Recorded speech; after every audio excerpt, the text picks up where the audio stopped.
अस्सलामुअलैकुम, सुबह खैर। कैसे हैं आप सब लोग? ठीक ठाक हैं, मज़े में हैं, अपनी लाइफ एंजॉय कर रहे हैं। वैसे एंजॉय कैसा करना, क्योंकि कभी है बारिश की सूरत हाल, कभी है ट्रैफिक की सूरत हाल, और अब पूरे मुल्क में ही है फ्लड सिचुएशन। जी हाँ, जिस तरीके से रावी में, सतलज में, चनाब में सैलाब का बहाव है और आबी जारियत की गई है इंडिया की जानिब से कि जो जसर का एक मुकाम था वहाँ पर ये वो मुकाम है जहाँ पर इंडिया की जानिब से जो है वो पानी छोड़ा गया। अच्छा, उसके बाद ऑलरेडी क्योंकि मुल्क में बहुत ज़्यादा बारिशें हो रही थी, पंजाब में बहुत ज़्यादा बारिशें हो रही थी, तो उससे काफ़ी ज़्यादा नुकसान हुआ, काफ़ी ज़्यादा लोग जो हैं वो बेघर हो गए हैं।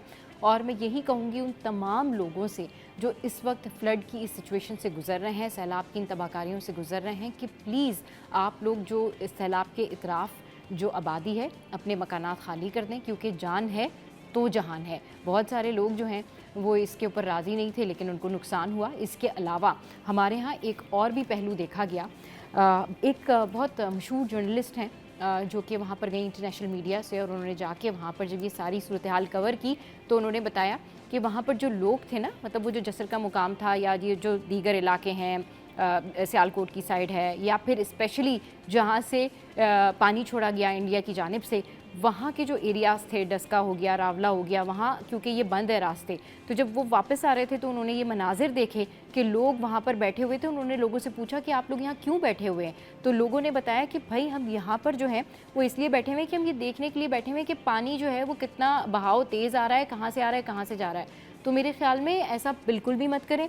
लोग वहाँ मछलियाँ पकड़ने के लिए बैठ गए, फिर आपको पता नहीं है कि दरिया सैलाब कितना जालिम हो सकता है। अगर आप फ्लैशबैक में जाएं और थोड़ा सा हिस्ट्री देखें ना, तो आप कांप जाएंगे कि सैलाब की तबाहकारियों के बायस जो लोग बेघर हुए हैं, तो ये एक बहुत बड़ा सानिया बन जाता है, और सानिया है भी। तो जनाब, पाक फ़ौज हो, अवाम हो, इस मुश्किल घड़ी में अपने बहन भाइयों के साथ खड़े हैं, और यही कोशिश है और यही दुआ है कि अल्लाह ताला जल्द अज जल्द इस मुसीबत से हम लोगों को निपटने में मदद दे। और जिस तरह से कहा जा रहा है अब सिंध में भी कि अब तैयारी करनी है, क्योंकि ख़तरा भी है, रेन स्पेल भी है। और पहले तो ये डेट्स थी ना 27, 28 अगस्त, 29 अगस्त, अब ये एक्सटेंड हो गई हैं। जी हाँ, अब जो एनडीए में है उसके मुताबिक 3 से 4 सितंबर को जो है वो बारिशें मुतवक्के हैं, और तेज़ बारिशें मुतवक्के हैं। तो वी हैव टू प्रिपेयर। और जिस तरह से अभी देखा गया है कि इस बारिश के बाद सिंध गवर्नमेंट मुतारिक हुई, फिर जो नालों की सफाई की गई या दीगर जो बयान जारी किए गए, सब सर जोड़ के बैठे। लेट्स सी कि अल्लाह ताला कराची को भी इन तमाम आफात से जो है वो महफूज रखे। अच्छा जी, एक और जो बड़ी अहम बात भी है, ख़बर भी है, और जो ख़वातीन है स्पेशली उनके लिए है, और ये छोटे बच्चों से रिलेटेड है कि पाकिस्तान में जो नौज़ायदा बच्चे हैं उनके साथ क्या होता है कि वो पैदाइशी जब वो पैदा होते हैं तो उनमें जो अमवात की शरह है वो बढ़ रही है। उसकी रीज़न ये है कि उनको मिस ट्रीट किया जाता है, उनके साथ जो है वो मिस मैनेजमेंट की जाती है। उनको उस तरह से जो तिब्बी इमदाद देनी चाहिए वो छोटे हॉस्पिटल्स में नहीं होती। तो इस हवाले से फिर बाकायदा तौर पर जो है वो आगा खान में एक कॉन्फ्रेंस हुई, और ये जो पाकिस्तान पीडियाट्रिक एसोसिएशन ने नौज़ायदा बच्चों को बचाने की कौमी गाइडलाइंस जो हैं वो जारी कर दी हैं। अच्छा, ये जो गाइडलाइंस हैं 7वीं Aga Khan university paediatrics research conference में पेश की गई हैं। अच्छा, इसमें जो कहा गया है वो ये कहा गया है कि हर इदारा मुख्तलिफ ममालिक की पॉलिसीज़ पर अमल कर रहा था, अब अपनी कौमी पॉलिसी होगी कि छोटे बच्चों को कैसे ट्रीट किया जाएगा। पाकिस्तान में नौज़ायदा बच्चों की अमवात दुनिया में सबसे ज़्यादा हैं। मुल्क में हर 7 सेकंड बाद एक बच्चा पैदा होता है। 36% बच्चे पहले दिन ही फौत हो जाते हैं। कब्लस वक्त पैदाइश, सांस रुक जाना और इन्फेक्शन जो है वो 90% अमवात की वजूहात हैं। अब ये जो नई SOP जारी की गई है कि छोटे बच्चों को कैसे ट्रीट किया जाएगा, छोटे बच्चों के हवाले से बात की गई है कि उनको कैसे ट्रीट किया जाएगा। तो जो छोटे अस्पताल हैं वहाँ पर उन्होंने कहा गया है कि जहाँ पर ये जो फैसिलिटीज़ हैं नहीं है, सादा अस्पताल हैं, सस्ते अस्पताल हैं, तो उन्होंने कहा है कि अगर आपके पास कीमती मशीन नहीं है तो आप बल्ब का इस्तेमाल करें, फिर गर्म तौलिए का इस्तेमाल करें, बच्चों की निगहदाश्त के जो है वो खुसूसी तौर पर तरीके आजमाएं आप। और फिर आपने क्या करना है कि इन लोगों को, ये जो हॉस्पिटल्स हैं, सादा हॉस्पिटल्स हैं, यहाँ पर तस्वीर सादा तस्वीर जो है खाके बना के भी दे दी हैं कि आपने ये गाइडलाइंस को फॉलो करना है। अच्छा, यूनिवर्सिटी सतह पर निसाब में शमूलियत के लिए अब PMDC और CPSP से भी रब्ता होगा। अच्छा, और ये नौज़ायदा बच्चों के लिए जो गाइडलाइंस है ना, पहली दफ़ा ये 2023 में जारी की गई थी, और अब इसको बाकायदा तौर पर जारी किया गया है और बताया गया है कि जी ये सूरत हाल है। तो छोटे बच्चों की अगर जान बचानी है तो इन तमाम तर हॉस्पिटल्स को जो है वो SOPs पर अमल करना होगा, वरना पाकिस्तान में छोटे बच्चों की अमवात में जो है बहुत ज़्यादा इजाफा हो गया है। अच्छा जी, आगे बढ़ते हैं और थोड़ी सी बात कर लेते हैं ब्यूटी के ऊपर। जी हाँ, अब जो ब्यूटी कॉन्शियस है ना लोग, वो हमें बहुत मैसेज करते हैं कि जी आपने ये वाला बताना है हमें कि फेस पॉलिश कैसे होगा, आपने स्किन पॉलिश बतानी है और आपने हमें ये रेमेडी बतानी है। तो ये रेमेडी सारी वही होती हैं जो आप लोग हमें पूछ रहे होते हैं या भेज रहे होते हैं। तो आज हम आपको बताते हैं जी कि आप कैसे अपनी झाइयाँ जो हैं वो ख़त्म कर सकते हैं। और झाइयाँ ख़त्म करने के लिए ये जो मास्क मैं बता रही हूँ आपको, ये बेहतरीन रेमेडी है। अच्छा जी, अब आपने करना क्या है कि 1 खाने का चम्मच लेना है बेसन, फिर आधा चम्मच हल्दी लेनी है, फिर 1 चम्मच दही लेना है और चंद कतरे लीमू का रस आपने लेना है और इन सबको कर लेना है मिक्स और फिर पेस्ट बना लें। फिर चेहरे पर लगाएं और फिर जो झाइयों वाली जगह होती है ना वो आप वहाँ पर लगाएं, प्रोमिनेंट जहाँ पर आपके पिगमेंटेशन है वहाँ लगाएं। फिर उसके बाद जब ये खुश्क हो जाए, ड्राई हो जाए मास्क, तो फिर आपने क्या करना है कि मसाज करना है और उसके बाद इसको धो लें। 2 से 3 बार जो है ये मास्क आप लगाएं तो देखें आपकी जो झाइयाँ हैं वो जो हैं वो कम हो जाएंगी और आपको लगेगा, आपको समझ आएगी कि भाई आपकी स्किन जो है वो कितनी ज़्यादा ज़बरदस्त हो गई है। अच्छा जी, अब कुछ बात कर लेते हैं, हम आगे बढ़ते हैं और मौसम की बात करते हैं। कराची का जो मौसम है उसकी सूरत हाल कुछ इस तरीके से है कि कराची का मौसम जो है वो शहर कायद में मतला जो है वो जुज़वी तौर पर अबर आलूद है और हब्स की सी सूरत हाल है, कुछ कंजेशन की सी सूरत हाल है। और इस सारी सूरत हाल में जो है शहर कायद में आज हल्की बूंदाबांदी और बारिश जो है उसका भी इम्कान जाहिर किया जा रहा है। अच्छा जी, शहर में जुनूब मगरिब सिमत से 15 किलोमीटर फ़ी घंटा की रफ्तार से हवाएं चल रही हैं और हवा में नमी का जो तनासुब है वो भी 70% है जनाब। अच्छा, अब आगे बढ़ते हैं और जल्दी से आपको बता देते हैं कि आज 10 बजे जो है मौसम कैसा रहेगा, 11 बजे मौसम कैसा रहेगा, 12 बजे मौसम कैसा रहेगा, ताकि आप कहीं जाएं तो आपको पता तो हो ना भाई कि मौसम की सूरत हाल क्या है। तो 11 बजे रहेगा 32 सेंटीग्रेड, 12 बजे रहेगा 32 सेंटीग्रेड और फिर 33 सेंटीग्रेड रहेगा 1 बजे और 34 सेंटीग्रेड रहेगा 2 बजे जनाब। अच्छा जी, तो ये सूरत हाल रहेगी मौसम की। और मौसम के बाद जो है मैं सोच रही हूँ आपके साथ में क्या अगली खबर हम शेयर करें। तो अगली खबर जो है वो हम एजुकेशन से रिलेटेड शेयर कर लेते हैं। जितने भी स्टूडेंट हैं, मतलब इस दफ़ा उनके वालिदैन बहुत ज़्यादा परेशान हैं क्योंकि उनको आधी रात को घरों से बुला लिया गया। और किसने बुलाया, ज़रा ये खबर सुनिए कि ये खबर जो है वो एंटी करप्शन से रिलेटेड है। और ये खबर कुछ इस तरीके से है जनाब कि एंटी करप्शन सिंध की जो है वो अनोखी तहकीकात है, जिसमें एंटी करप्शन सिंध जो है वो तहकीकात कर रही है। इसमें जो तलबा और तलबात हैं उनको रात 12 बजे तलब कर लिया गया है। मतलब आप इमेजिन करें कि आप किसी चीज़ की इन्वेस्टिगेशन कर रहे हैं, एक तो स्टूडेंट बच्चे बच्चियाँ, फिर उसके बाद जो वालिदैन हैं वो बहुत ज़्यादा परेशान हुए, उन्होंने बहुत ज़्यादा कंसर्न शो किया कि भाई रात के 12 बजे हम अपनी बच्चियों को कैसे भेज सकते हैं इंटर बोर्ड, और किस चीज़ की ये तहकीकात की जा रही हैं। सिस्टम आपने खुद ठीक करना होता है, सिस्टम जो है ना वो आपने खुद देखना होता है कि आपका जो ओवरऑल सिस्टम है वो अगर ठीक नहीं है तो उससे स्टूडेंट्स को परेशानी जो है वो बहरहाल ना हो। तो तलबा को रात को 12:30 बजे एंटी करप्शन वेस्ट के दफ्तर तरफ कर लिया गया, जिस पर बच्चों के वालिदैन जो हैं वो परेशान हैं। वालिदैन का कहना है कि वो अपनी बच्चियों को कैसे आधी रात को एंटी करप्शन के दफ्तर भेज सकते हैं, आला हुकाम को इसका नोटिस लेना चाहिए। अच्छा, यहाँ पर ये मैं आपको बताऊँ कि जो इंटर साल 2022 है ना उसके नताइज में तब्दीली की तहकीकात 1.5 साल से जारी है, तो ये इन्वेस्टिगेशन जो है ये ख़त्म होने का नाम नहीं ले रही है। अच्छा जी, अब कुछ बताते हैं, आपके साथ में शेयर करते हैं कि जो विज़िट है, एक बड़ा ज़बरदस्त विज़िट है, एक बड़ा इंपॉर्टेंट विज़िट है और ये है चाइना का विज़िट है। Prime minister of Pakistan Shahbaz Sharif वो जा रहे हैं जी चाइना, और ये 30 अगस्त को उनका ये विज़िट है। और वज़ीर-ए-आज़म शंघाई ताउन तंजीम इजलास में शिरकत के लिए 30 अगस्त को जो है वो चीन रवाना होंगे। शहबाज शरीफ की चीनी सदर शी जिनपिंग और रूस के सदर पुतिन वज़ीर-ए-आज़म से मुलाकातें होंगी, और इसके अलावा जो दीगर सरबराहान मुमलिकत हैं वो भी वहाँ पर मौजूद होंगे। और वहाँ पर जो पड़ोसी मुल्क के वज़ीर-ए-आज़म हैं नरेंद्र मोदी, वो भी वहाँ पर मौजूद होंगे, तो उनसे भी जो मुलाकात है वो मुतवक्के है जनाब। अच्छा जी, अभी एक और ख़बर जो है वो आपके साथ में शेयर करते हैं कि मुल्क में जो सूरत हाल है, ओवरऑल पंजाब में जो सूरत हाल है, इस हवाले से जो सदर ज़रदारी हैं उन्होंने भी अहकामात जारी किए हैं और उन्होंने भी ये कहा है कि जी फौरी तौर पर तैयारी की जाए किसी भी ख़तरे से, मुमकिन ख़तरे से निमटने के लिए। तो सिंध हुकूमत मुमकिन बड़े सैलाबी ज़िले से निमटने के लिए फ़ौरी तैयारी करे, ऐसा कहना है प्रेसिडेंट ऑफ पाकिस्तान आसिफ जरदारी साहब का। उनका ये कहना है कि बारिशों और सैलाबी रेलों में जानी और माली नुकसान उठाने वाले खानदानों के साथ हैं। सिंध हुकूमत मुमकिन बड़े सैलाबी रेले के लिए फौरी तैयारी करे। इस्लामाबाद से जारी किए गए बयान में बारिश और सैलाबी रेलों से जाँ बहक अफराद के अहल खाना से ताज़ियत और हमदर्दी का इजहार करते हुए सदर मुमलिकत ने कहा कि पंजाब, खैबर पख्तूनख्वा, गिलगित बल्तिस्तान और सैलाब में बारिशों से नुकसानात पर जो है वो इजहार अफसोस उन्होंने किया है। तो जनाब बिल्कुल तैयारी करनी चाहिए और जिस तरीके से ये तबाहकारियाँ होती हैं, जिस तरह से हम देखते हैं कि ये बारिश की सूरत हाल होती है या जो भी सिचुएशन होती है, इसमें हमें भी प्रिपेयर रहना है और आपको भी प्रिपेयर रहना है। चलिए जी, मैं थोड़ा सा टी ब्रेक ले लेती हूँ, आप लोग भी थोड़ी सी ब्रेक ले लें। छोटी सी ब्रेक है, आपने कहीं नहीं जाना, हमारे साथ रहना है क्योंकि इसके बाद हम टॉप स्टोरी डिस्कस करेंगे, फिर आपको बड़ी ज़बरदस्त पर्सनैलिटी से भी मिलवाएंगे। तो ऐसे ही हमारे साथ जो है हमारा शो देखते रहिए और टी ब्रेक आप भी लीजिए, मैं भी ले लेती हूँ। थोड़ी देर में जा रहे हैं, वापस आ रहे हैं। कीप वॉचिंग सीरी एट 10।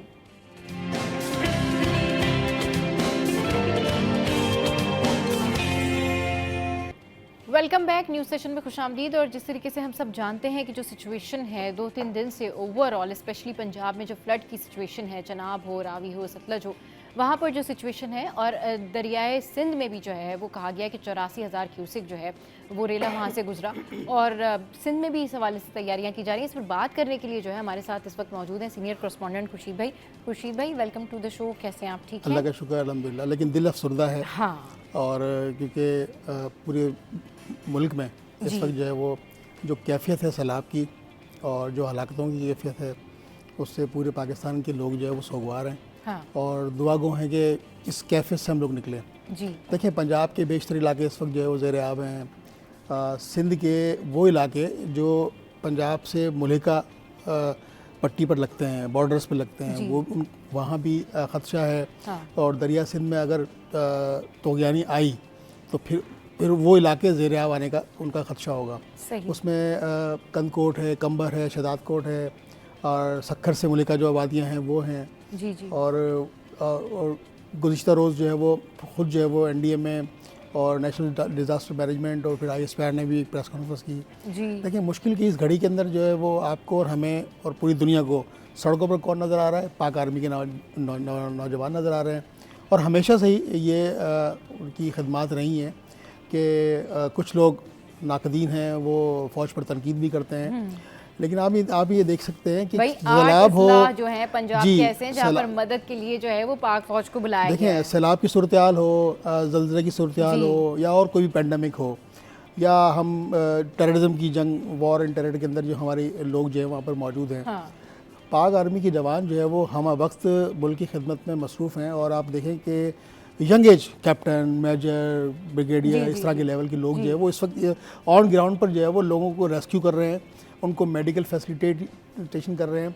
इसके अलावा हेलीकॉप्टर से लोगों को रेस्क्यू किया जा रहा है। और वहाँ पर जो है वो जो मुमकिन कोशिश हो सकती है, हाँ, छोटी छोटी बोट्स के ज़रिए, ट्यूब के ज़रिए उनको रेस्क्यू किया जा रहा है। तो इस वक्त मैं समझता हूँ कि पाक फ़ौज के उन तमाम जवानों को मैं अपनी तरफ से और हमारी पूरी टीम की तरफ से सैल्यूट पेश करता हूँ, खराज तहसीन पेश करता हूँ। और देखेंगे इस वक्त जो अच्छा, ये जो रेस्क्यू का काम किया जा रहा है ना, बहुत बहुत बेहतरीन काम किया जा रहा है। और पूरी कौम ही जो है वो इस वक्त अफसरदा है और सब यही चाहते हैं कि मिल बांट के जो है ये सारा जो प्रोसेस है ये पाए तकमील को पहुँचे, लोग अपने अपने घरों को पहुँचे, लोग बेयारों मददगार हैं, लोग सड़कों के ऊपर जो है वो इस वक्त बैठे हुए हैं। बिल्कुल इसी तरह ही है। आप क्या समझते हैं कि लोगों को एजुकेट करना कितना ज़्यादा ज़रूरी है कि जब सैलाब की सिचुएशन हो तो वो अपने अपने घरों के इतराफ़ में, जब उनको बताया जा रहा है कि सैलाब की वार्निंग है, अलर्ट जारी किया जा रहा है, तो उनको चाहिए कि वो इतराफ़ की जो जगहें हैं, वो गांव हैं, वो सब खाली कर दें। क्योंकि बहुत सारे लोग जो हैं वो इस वजह से भी मुसीबत का शिकार हुए कि उन्होंने ये जगहें खाली नहीं की। इनफैक्ट एक इंटरनेशनल जो जर्नलिस्ट हैं, जब वो ये सारा कवर करते हुए वहाँ से गुजर रही थी तो उन्होंने बताया कि वहाँ पर लोग ये देखने के लिए बैठे हुए थे कि भाई पानी कहाँ से आ रहा है, कितना आ रहा है और कहाँ जा रहा है। मतलब लोगों को ये एजुकेट करने की ज़रूरत है कि आपने सैलाब को ना जालिम होते हुए भी देखा नहीं है। जो अगर आप फ्लैशबैक में जाएं और जो हिस्ट्री के ऊपर नज़र डालें तो सैलाब की तबाहकारियाँ बहुत ज़्यादा हुई हैं। बिल्कुल, ये आपने वजह फरमाया। देखें, एक तो अवेयरनेस की भी ज़रूरत है। हाँ, उसके अलावा अगर गवर्नमेंट की सतह पर कोई ये कैंपेन लॉन्च की जाती है कि आप जो है वो साहिली इलाकों को छोड़ दें। हाँ, देखें, अपना घर छोड़ना बहुत आसान नहीं होता, बहुत मुश्किल फ़ैसला होता है। अच्छा, एक तो ये फ़ैसला मुश्किल होता है, दूसरा उनको ये मुतबादिल ऑल्टरनेट जो है वो समझ में नहीं आ रहा होता कि हम इतना सारा सामान जो है वो गृहस्थी का, अपने बैग्स हैं, बिस्तर है, फिर डॉक्यूमेंट्स हैं, फिर दीगर जो अशिया ज़रूरिया है वो एकदम जो है वो इनको कहाँ शिफ्ट करेंगे, तो बड़ा मुश्किल मरहला होता है। हाँ। और गुज़िश्ता जो प्रेस कॉन्फ्रेंस थी तारड़ की, उन्होंने ये भी कहा कि अब आइंदा जो हमारे साहिली इलाके होंगे वहाँ पर हम लोगों को तामीरात से मना करेंगे। हाँ। इसके अलावा जो पुरफ़िज़ा मकामात हैं जैसे सवात है, नारायण है, कागान है, वादी नीलम है, वहाँ पर लोगों ने होटल्स बनाए हुए हैं, रहायशी मकानात तामीर किए हुए हैं। अब देखें इसमें जब सैलाब की सूरत आती है तो भी वो नुकसान में चले जाते हैं, फिर अर्बन फ्लडिंग जो होती है उसमें भी वो नुकसान में जाते हैं। इसके अलावा जब लैंड स्लाइडिंग होती है तो भी वो जद में आते हैं। तो कोशिश ये है कि आइंदा के लिए, और बहुत अच्छी ये प्लानिंग है, इस पर हिकमत अमली बनाई जा रही है वफाकी हुकूमत, कि आइंदा आप लोगों को सब इसको अवेयरनेस देने की ज़रूरत है कि आइंदा आप अगर अपना घर बना रहे हैं तो आप किसी पहाड़ी पर ऐसी जगह पर ना बनाएं जहाँ से कोई पानी का रास्ता वहाँ पर हो, क्योंकि पानी किसी वक्त भी उसका जो बहाव है वो बहुत तेज़ हो सकता है, और जब बहाव तेज़ होता है तो फिर उसमें जानी नुकसान का ख़तरा होता है। और इस वक्त पंजाब के बहुत सारे अजला, तकरीबन 8 अजला हैं, हाफिज़ाबाद है, फिर उसके अलावा उससे मलिका आबादियाँ हैं, कटारियाँ हैं, और बहुत सारे जो पंजाब के मलिका गांव हैं, गुजरांवाला है, वज़ीराबाद है, इस तरह के बहुत सारे गाँव के अंदर पानी इस तरह बह रहा है कि जब आप ये देखें कि ये दरिया का मंजर है, तो उसमें लोगों को, फंसे हुए लोगों को 800 से ज़ायद लोग जो है वो इसमें शहीद हो चुके हैं और सैकड़ों अफराद जख्मी हुए हैं। और फिर दूसरा मोदी की जो नरेंद्र मोदी की जो आबी ये जो दहशतगर्दी है, और इसका तो हम अल्लाह की मदद से हम मुकाबला कर रहे हैं। देखिए ये एक कुदरती आफत थी, तो इस कुदरती आफत पे दोनों जानिब से जो है वो इससे निपटने के लिए इंसानियत का मुजाहरा किया जा सकता था, लेकिन वो इंसानियत दोस्त नहीं है नरेंद्र मोदी, तो उसको तो इंसानी खून चाहिए और उसको पाकिस्तानी का खून चाहिए, तो ये और उसके लिए सबसे ज़्यादा उम्दा बात होती है, क्योंकि उसने मुसलमानों का खून हमेशा ही बहा है और वो इसी तरह अखंड भारत की बात करता है। इसमें देखिए मार का हक हमने शपथ ली, उस पर हमने जंग जीती हमने, और इंशाल्लाह ये नेचुरल एक कुदरती आफत है, इससे भी हम लड़ रहे हैं। पूरी कौम में समझता हूँ इस वक्त जो है वो एक दफ़ा फिर सीसा पिलाई हुई दीवार बन के अपनी अफवाज के साथ खड़ी है, इदारों के साथ खड़ी है। और इस वक्त तमाम इदारे, मैं समझता हूँ कि इस वक्त तमाम इदारे एक पेज पर हैं, और वो काज क्या है कि लोगों को रेस्क्यू करना है। आपने देखा कि बहुत सारे रेस्क्यू इदारे, इसमें पाक फौज है, उसमें एदी है, एदी के अलावा अल खिदमत पाकिस्तान है, इसके अलावा और दीगर जो आलमगीर वेलफेयर ट्रस्ट है, और बहुत सारी NGOs जो इस वक्त भी अपनी समाजी खदमात के लिए ऑन ग्राउंड मौजूद हैं। तो ये एक सबसे बड़ा मैं समझता हूँ कि एक पॉजिटिव साइन है हमारे लिए कि दुश्मन कितनी ही आबी जारियत कर ले, कितनी ही दहशतगर्दी कर ले, हमारे अंदर, हमारी सफ़ों में एक कौम होने के नाते ये इत्तेहाद बरकरार है, और ये इत्तेहाद इंशाअल्लाह ताला बरकरार ही रहेगा। बरकरार ही रहेगा। अभी पहले ही जो बुनेर में सिचुएशन हुई थी, हम उस सिचुएशन से नहीं निकले थे। वो सिचुएशन आप देखें कि स्टिल वहाँ पर लोगों को अभी भी जो है वो इमदाद की ज़रूरत है, उन लोगों को खाने पीने के सामान की ज़रूरत है। उसके बाद ये फिर आप फ्लड सिचुएशन देखें, उससे पहले कराची का जो रेन डिज़ास्टर हुआ, जिसमें कराची शहर जो है वो ऐसा लग रहा था कि सब डूब गए हैं, सड़कें कहीं नहीं नज़र आ रही हैं। अब ये जो फ्लड की सिचुएशन है, इस सिचुएशन के बाद अब दरियाए सिंध के हवाले से भी बात हो रही है कि भाई यहाँ पर भी जो है वो मुतवक्के है, अलर्ट जारी किया गया है अभी, क्योंकि दरियाए सिंध जो बेसिकली बहुत बड़ा है, तो तकरीबन 84 क्यूसिक जो रेला है वो वहाँ से गुजरा है, तो उसमें वो हम ये नहीं कह सकते कि बहुत ऊंचे दर्जे का सैलाब था। बात ये है कि ये बढ़ सकता है, बात ये है कि फ्लड सिचुएशन आ सकती है। तो इसी हवाले से अब सिंध गवर्नमेंट ने भी जो है वो अहकाम जारी किए हैं कि भाई आपने इसके हवाले से अब हिकमत अमली बनानी है कि इन केस अगर कुछ ऐसी सूरत हाल होती है तो आपने कैसे उससे निपटना है। और इसके अलावा 3 से 4 सितंबर को अब तूफ़ानी बारिशों का भी कहा जा रहा है जो कराची में मुतवक्के हैं। तो आपको क्या लग रहा है कि एक एक्सपीरियंस के बाद, ये जो रिसेंट एक्सपीरियंस हुआ है, इसके बाद हम और सिंध गवर्नमेंट तैयार? देखिए ये बातें ही हैं सिंध गवर्नमेंट की, तो खैर एक इसमें सिंध गवर्नमेंट अगर चीज़ इनिशिएटिव ले ले कि शहर के जो नाले हैं अगर उनकी सफाई को मुमकिन बना दिया जाए तो मैं समझता हूँ हम 200 मिलीमीटर भी बारिश बर्दाश्त कर सकेंगे और 250 मिलीमीटर भी बारिश बर्दाश्त कर सकेंगे अगर शहर के नाले साफ़ हो जाएँ तो। इसके अलावा इनिशिएटिव तो आ गए हैं गवर्नमेंट के, सदर पाकिस्तान आसिफ अली जरदारी साहब के भी सिंध गवर्नमेंट को वाज़ह अहकाम आए हैं। इसके अलावा वज़ीर सिंध साहब ने भी जो है वो गुज़िश्ता रोज़ इजलास किया है, उसमें तमाम जो इदारे हैं इसमें PDM में है, इसके अलावा दीगर जो म्यूनसिपल कॉरपोरेशन हैं मुख्तलिफ शहरों के अंदर, मेयर कराची हैं, उसके अलावा हैदराबाद, सक्खर, लड़काना, नवाबशाह, मीरपुर खास, थरपारकर, तमाम लोगों को, तमाम जो स्टेक होल्डर्स हैं गवर्नमेंट के और जो नॉन गवर्नमेंट के लिए स्टेक होल्डर्स लोग हैं उनको भी ऑन बोर्ड रहने का कहा है और 24/7 अलर्ट रहने का भी कहा है अपने अमले को भी। इसके अलावा जो PDM में है, जो NDM में और यहाँ PDM में है, PDM में ने अपने जो उनकी मशीनरीज होती हैं, जो हैवी मशीनरी हैं, जो पानी इसको सक करती हैं और फिर बाद में उसको ड्रेन करती हैं। सही। तो उनको भी अलर्ट रहने का कहा है। और उसके अलावा अगर फ्लड की सूरत हाल ना करे कि सिंध के अंदर ही सूरत हाल हो जी। कि अगर फ्लड की सूरत हाल होती है जी। तो उन्होंने फिर जो टेंट्स हैं वो भी उनका भी बंदोबस्त करके रखा है। हाँ। टेंट्स के साथ साथ फिर जब लोग खैमों में आएंगे तो फिर जब पानी खड़ा हुआ तो उस खड़े हुए पानी के अंदर जो है वो मच्छरों की बहुतायत होती है। डेंगू, मलेरिया, इस तरह के वबाई जो अमराज होते हैं उनके लिए फिर उन्होंने मच्छरदानियों को भी जो है वो एक बैकअप करके रखा हुआ है। हाँ। कि भी मच्छरदानियाँ हों। फिर उसके अलावा लाइफ सेविंग ड्रग्स हैं वो उसका भी उन्होंने कहा कि भाई ऐसी सूरत हाल में हॉस्पिटल पहुंचना मुमकिन नहीं होता, तो कम से कम ऐसी दवाएं, अद्वियात जो जान बचाने वाली हों और फौरी तौर पर जो फर्स्ट एड की दवाएं होती हैं, किसी को चोट लग गई, किसी के पेट में दर्द है, किसी को बुखार हो गया है, किसी के सर्द, तो इस तरह की। उसके अलावा फिर जो लाइफ सेविंग ड्रग्स है वो, फिर ब्लड प्रेशर, फिर जो हार्ट की मेडिसिन है वो, ये तमाम जो बॉक्सेस हैं उनको कहा है कि आप इन तमाम बॉक्सेस चलें बिल्कुल ये तमाम तरह इस हवाले से जो है वो हिदायत जारी की गई हैं। तो ये जो फ्लड की सिचुएशन है, अल्लाह ताला इस सिचुएशन से हम सबको निकाले और पूरे मुल्क को, कौम को एक करके रखे। जाने से पहले जो है वो आपको जल्दी से वेजिटेबल के प्राइस हम बताते जाते हैं कि जो वेजिटेबल के प्राइस क्या हैं, ताकि आप लोग फिर ये ना कहें कि जी आपने हमें वेजिटेबल के प्राइस नहीं बताया। तो भाई क्योंकि बलूचिस्तान में रास्ते बंद हैं, इस वजह से जो सब्जियाँ हैं उनकी कीमतें जो हैं वो आसमानों से बातें कर रही हैं। तो we have tamatar 150, what we have next, we have potato, आलू जो कि 55 है, आंखों के लिए बेहतरीन है। अच्छा जी, उसके बाद लहसुन है 322 पर। उसके बाद वी हैव अदरक 437 पर। एंड देन वी हैव गाजर 92 पर। उसके बाद हमारे पास है जी तुरई 115 पर। और फिर उसके बाद है हमारे पास लौकी 104 पर।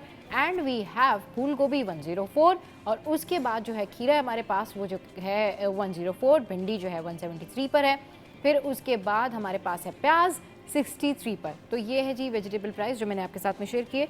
शो में यह वक्त तो एक ब्रेक का, ब्रेक के बाद जब वापस आएंगे तो आपको बड़ी ज़बरदस्त पर्सनैलिटी से मिलवाएंगे। आपने कहीं नहीं जाना, हमारे साथ रहना है। स्टे विद अस।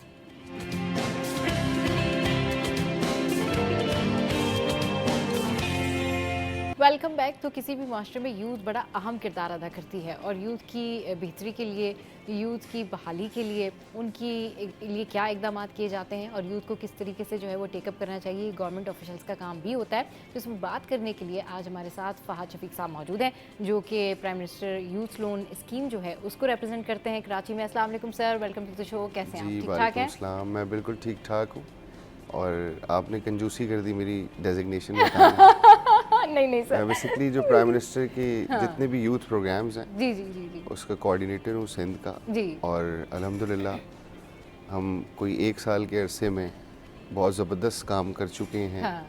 और ऑल ओवर पाकिस्तान नौजवानों के लिए बेशुमार अपॉर्चुनिटीज़ जनरेट की हैं। सही। डिफरेंट उनको मौक़े फ़राहम किए हैं सही। कि वो अपने फ्यूचर को ब्राइट कर सकें। देखिए आपने बड़ी अच्छी बात की कि हुकूमत का काम होता है अपने अवाम को, और बेसिकली मेरे पास डोमेन यूथ अफेयर्स है। yes. तो यूथ अफेयर्स के अंदर जितने भी नौजवानों को मतलब परेशानी हो, चाहे वो किसी भी हवाले से हो, तो इट्स अवर रिस्पॉन्सिबिलिटी कि हम उनको सपोर्ट करें, अपॉर्चुनिटीज़ प्रोवाइड करें। सही। और सबसे ज़्यादा जो अच्छी चीज़ है, मैं आपके चैनल के तवस्सुस से ये भी बताना चाहूँगा पूरे पाकिस्तान के नौजवानों को, अपने बहन भाइयों को, बच्चों को, कि अपने आप को रजिस्टर्ड कराएं। हमारी एक एप्लीकेशन है prime minister digital youth hub के नाम से। वो AI बेस्ड एप्लीकेशन है। pmyp.gov.pk पे जाके उस एप्लीकेशन को डाउनलोड करें, इंडिविजुअली भी रजिस्टर्ड कराएं। अब हम ऑर्गेनाइजेशन और जो NGOs हैं उनको भी रजिस्टर्ड कर रहे हैं। अच्छा। ये 26 मार्च को PM ने इसका इनॉग्रेशन किया था लास्ट। अच्छा। और उसके बाद से ये बड़ी ज़बरदस्त काम कर रही है। AI बेस्ड एप्लीकेशन है। सही। असल सबसे बड़ा जो मकसद है वो AI बेस्ड एप्लीकेशन ये यूँ है कि जब आप अपने आप को रजिस्टर्ड करा लेंगे, वो आपकी फ़र्स्ट इन्फॉर्मेशन उसके अंदर ऐड करेगा। राइट। कल को आपके लिए कोई भी अपॉर्चुनिटी आती है और आप उस चीज़ के कैपेबल हैं तो वो आपको ऑटोमेटिकली इंडिकेट करेगा। तो ये बड़ी अच्छी चीज़ है और वज़ीर आज़म इसके ऊपर बहुत ज़्यादा एक्टिवली काम कर रहे हैं। राना मशरूद साहब और हम लोग बहुत मिलकर इसको बहुत ज़्यादा गहरी निगाह से देखते हैं कि नौजवान ही हमारे मुल्क का मुस्तकबिल है। yes. अगर हम उनको आज अपॉर्चुनिटीज़ नहीं देंगे तो कल को जाके वो बेचारे फिर परेशान होंगे। It's our responsibility.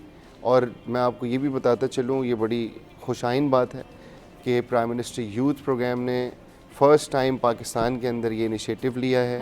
आपने देखा होगा कि प्रोविंशियल लेवल्स के ऊपर तो यूथ पॉलिसीज़ बनी होती हैं, Policies बट बनी लेकिन इस दफ़ा नेशनल लेवल पे हम national youth and adolescent policy बनाने जा रहे हैं, अच्छा, जिसके ऊपर वर्किंग जारी है। हम सही। डिफरेंट यूनिवर्सिटीज़, कॉलेजेस, स्कूल्स के बच्चों को भी ऑन बोर्ड ले रहे हैं। अच्छा, स्कूल के बच्चों को यस, भी फोकस ग्रुप डिस्कशंस कर रहे हैं। उनकी जो इश्यूज हैं राइट, वो भी, उसका भी इनपुट लेके उसको पॉलिसी का हिस्सा बनाने जा रहे हैं।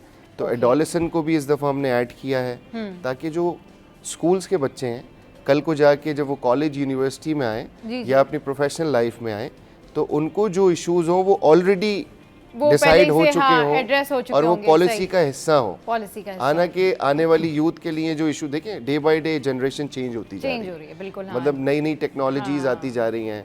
अब आप देखेंगे एआई और उसके बाद फिर बिल्कुल, डिफरेंट चीज़ें। इसके ऊपर तो जेन ज़ी ज़्यादा बच्चों काम का करते आजकल हैं। जी, रुझान जो है वो आईटी की तरफ बहुत ज़्यादा है। आईटी की तरफ है। देखिए हमारा सबसे ज़्यादा जो मेन फोकस है जी, जी, वो ये है कि हम एंटरप्रेन्योर्स को प्रमोट करें, ताकि Right. लोग अपना बिजनेस स्टार्ट कर सही। सकें। हम अच्छा सर, कराची में यूजुअली जिस तरीके से, लाहौर में तो हम ये स्कीम्स बहुत देखते हैं और बहुत फेमस भी है, जिस तरीके से जो वहाँ पे चीफ मिनिस्टर हैं और वो जिस तरह से स्टूडेंट्स का ख्याल रखते हैं या उनके बारे में बात करती हैं, तो मेरे ख्याल में कराची के जो स्टूडेंट्स हैं ना, उनको भी एक इसी तरह की हेल्प चाहिए और इसी तरह का जो है ना हेल्पिंग हैंड चाहिए कि वो उनको उठा सके या उनकी बात को सुन सकें।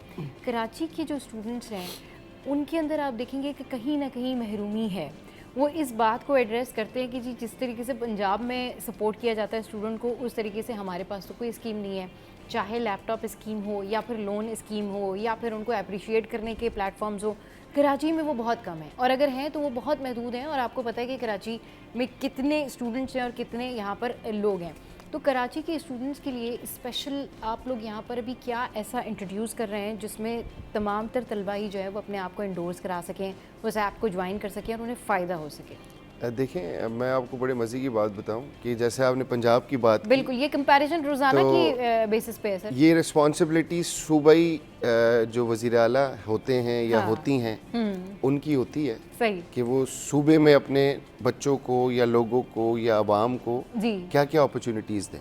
सही, और जो प्राइम मिनिस्टर यूथ प्रोग्राम है, जिसको जी। मैं देख रहा हूँ, पूरे सिंध को देख रहा हूँ एज अ कोऑर्डिनेटर, हाँ, तो हमारी जिम्मेदारी है पूरे सिंध के बच्चों को। यही बात हम अपनी लीडरशिप से कहा करते थे जी, कि शहबाज शरीफ साहब जब कराची आते थे जी, तो हम उनको एक बात कहते थे कि आपने पंजाब के बच्चों को तो बहुत सारी अपॉर्चुनिटीज़ दी। जी, when you was the chief minister Punjab, yes, 10 साल के अंदर आपने देखा, जी। मैं यूथ के अलावा भी जनरल बात करूं तो infrastructure, development, Development, law and yes, order, motorways and मतलब all आप that. हर चीज़ में देखें। हाँ, आ- हाँ, आज सही। हम कराची के अंदर बैठ के खड्डों को रो रहे हैं सड़कों की, वहाँ मरियम नवाज प्लास्टिक की रोडें बना रही हैं लाहौर के अंदर। सर वहाँ पे तो इतनी डेवलपमेंट हो रही है कि अगर हम कंपैरिजन करने बैठे हैं तो शायद कंपैरिजन करते करते ना एक दो शोज निकल जाएंगे, लेकिन फिर जो है ना वो ये कंपैरिजन ख़त्म नहीं हो सकता। सर यहाँ तो हम street crime, dumper mafia, water mafia, मतलब आप यहाँ तो पहले माफिया से, यानी यहाँ अगर आप घर से निकल रहे हैं तो आपको ये नहीं पता कि कहाँ से कौन सा डंपर आ जाएगा, कहाँ से कौन सा डाकू आ जाएगा। सर ये वाली सूरत हाल है। और स्टूडेंट के लिए तो फिर आप देखें कि किस तरह की स्कीम्स हैं। तो ये बड़ा अच्छा इनिशिएटिव है जो कि प्राइम मिनिस्टर की इस स्टूडेंट यूथ लोन स्कीम की जानिब से निकाला गया है कराची के स्टूडेंट्स के लिए। देखिए ये मैं आपको हाँ। बताऊं कि क्योंकि प्राइम मिनिस्टर इस वक्त पाकिस्तान के प्राइम मिनिस्टर हैं, यस, पाकिस्तान का हर सूबा उनके लिए इक्वल है, हर नौजवान उनके लिए इक्वल है। यस, तो ये हर पाकिस्तानी के लिए ये प्रोग्राम्स हैं प्राइम मिनिस्टर के, राइट, चाहे वो कराची में रहता हो, चाहे वो गिलगित में रहता हो, चाहे वो आज़ाद कश्मीर में रहता हो, चाहे वो बलूचिस्तान में रहता हो, सही। चाहे वो कराची के किसी भी पाकिस्तान के सूबे या शहर में रहता हो। मेरे पास जिम्मेदारी है सिंध की, और डेफिनेटली कराची सिंध का सबसे बड़ा शहर है। तो मैं आपको ये बताना चाहता हूँ, आपके तबस्सुस से लोगों को ये बताना चाहता हूँ कि आप उन अपॉर्चुनिटीज़ को अपने पास लें। डिजिटल यूथ हब पे जाके अपने आप को रजिस्टर्ड कराएं। जो पंजाब के बच्चे को वज़ीर आज़म की जानिब से सहूलतें दी जा रही हैं, वो ही कराची के और सिंध के और मुख्तलिफ ये शहरों के एक्टिव है, बच्चे। मतलब ये नहीं कि ये 100% एक्टिव है। 24/7 एक्टिव है। तो फिर pmyp.gov.pk पे जाके सही। Prime minister digital youth hub को डाउनलोड करें, राइट, उसमें अपने आप को रजिस्टर्ड कराएं और अपने लिए अपॉर्चुनिटीज़ ढूंढें। सही। हमारे पास लोन की अपॉर्चुनिटी है, हमारे पास लैपटॉप की अपॉर्चुनिटी है, हमारे पास इंटर्नशिप प्रोग्राम्स हैं, हमारे पास इनोवेशन अवार्ड्स हैं, हमारे पास prime minister skill youth development programme के तहत हम नेफ्टेक के थ्रू वोकेशनल और टेक्निकल ट्रेनिंग्स कराते हैं। हमारे पास स्पोर्ट्स के टैलेंट हंट हैं। अभी रिसेंटली हमने क्रिकेट के साथ लाहौर कलंदर को मिला के और ट्रायल्स किए पूरे सिंध के अंदर, और इतना ज़बरदस्त रिजल्ट आया। कराची से औरंगी टाउन, कोरंगी से बच्चे सेलेक्ट हुए। कितने बच्चे सेलेक्ट? 40,000 बच्चों ने ट्रायल्स दिए। अच्छा। औरंगी टाउन एक मज़ाफ़ाती इलाका है, वहाँ के गरीब बच्चे सेलेक्ट हुआ है लाहौर कलंदर्स में, जो कि जाके आगे जाके नेशनल लेवल पे रिकग्नाइज करेगा और खेलेगा, और उसको मौका देना गवर्नमेंट की जिम्मेदारी है। और सर कितने बच्चे आपने वहाँ औरंगी टाउन से मेरिट का बताया? वो डेफिनेटली मैं आपको बताऊं कि बहुत सारे लोगों ने दिया, जो सबसे बेस्ट था वो सेलेक्ट हुआ, और मेरिट 100%। मेरिट की मैं बात कर रहा था कि मुझे किसी साहब ने बताया कि जो बच्चों की स्पोर्ट्स की एक्टिविटी थी, मेरिट इसमें इतना हाई था, खुद इनका अपना बेटा भी जो है वो सिलेक्ट नहीं हो सका। उनकी ये मतलब अगर ये फेयर और ट्रांसपेरेंसी नहीं होती तो ये अपने बेटे को इंडक्ट करवा सकते थे। तो ये एक बड़ी खूबसूरत सी बात है, ये मैंने इसमें इंटरप्ट किया।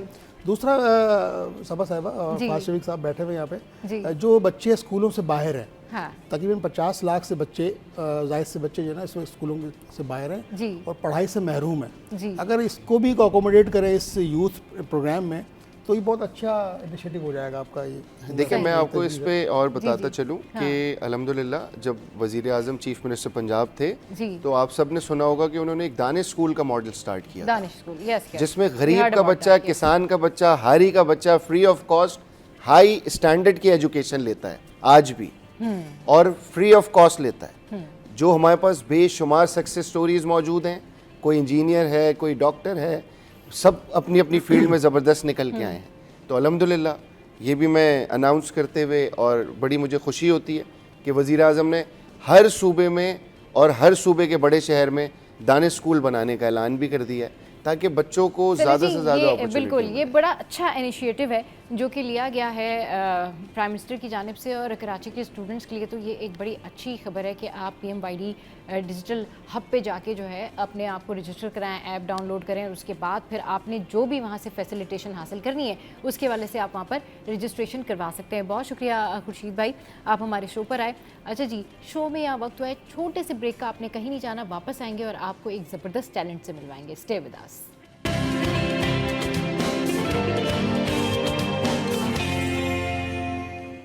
Welcome back. तो मैं जिस पर्सनैलिटी से आपको मिलवाने का कह रही थी वो इस वक्त हमारे स्टूडियोज में मौजूद है। We have Ali Raza. अस्सलाम वालेकुम, वेलकम टू द शो। कैसे हैं आप? ठीक ठाक हैं? बिल्कुल ठीक ठाक। अच्छा जी, कैसा लग रहा है पाकिस्तान आके, और पाकिस्तान टैलेंट लाके कैसा लग रहा है? देखिए, I love it. Pakistan is second to none when it comes to hospitality.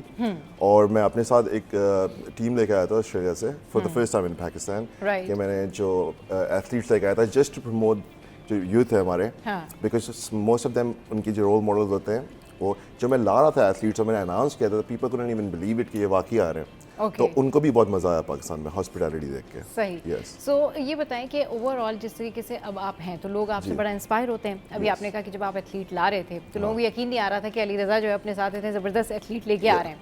तो जब आप लेके आए उसके बाद लोगों का क्या रिस्पॉन्स था और क्या उनकी इंस्पिरेशंस थी, क्या क्या उन्होंने क्वेश्चंस आपसे किए? देखें, जब वो आए यहाँ पे तो लोग जो है, जो टर्नआउट था हमारे एक्सपो का वो बहुत बड़ा हो गया। लोग दूर दूर से आए, लिटरली मुझे लोग जो गांव देर इस्माइल समथिंग वहाँ से लोग आ रहे थे कि हम यहाँ से आए हैं सिर्फ इनसे मिलने। और you know I was overwhelmed कि कितने लोगों ने मुझे पर्सनली शुक्रिया अदा किया कि यार thank you for bringing this to Pakistan, and I was just like, एक अगर मुझे 2 बंदे भी शुक्रिया अदा करते ना वो मेरे काम पूरा हो जाता। But you know, an entire youth, entire new generation, they thanked me and that was more than enough for me. सही।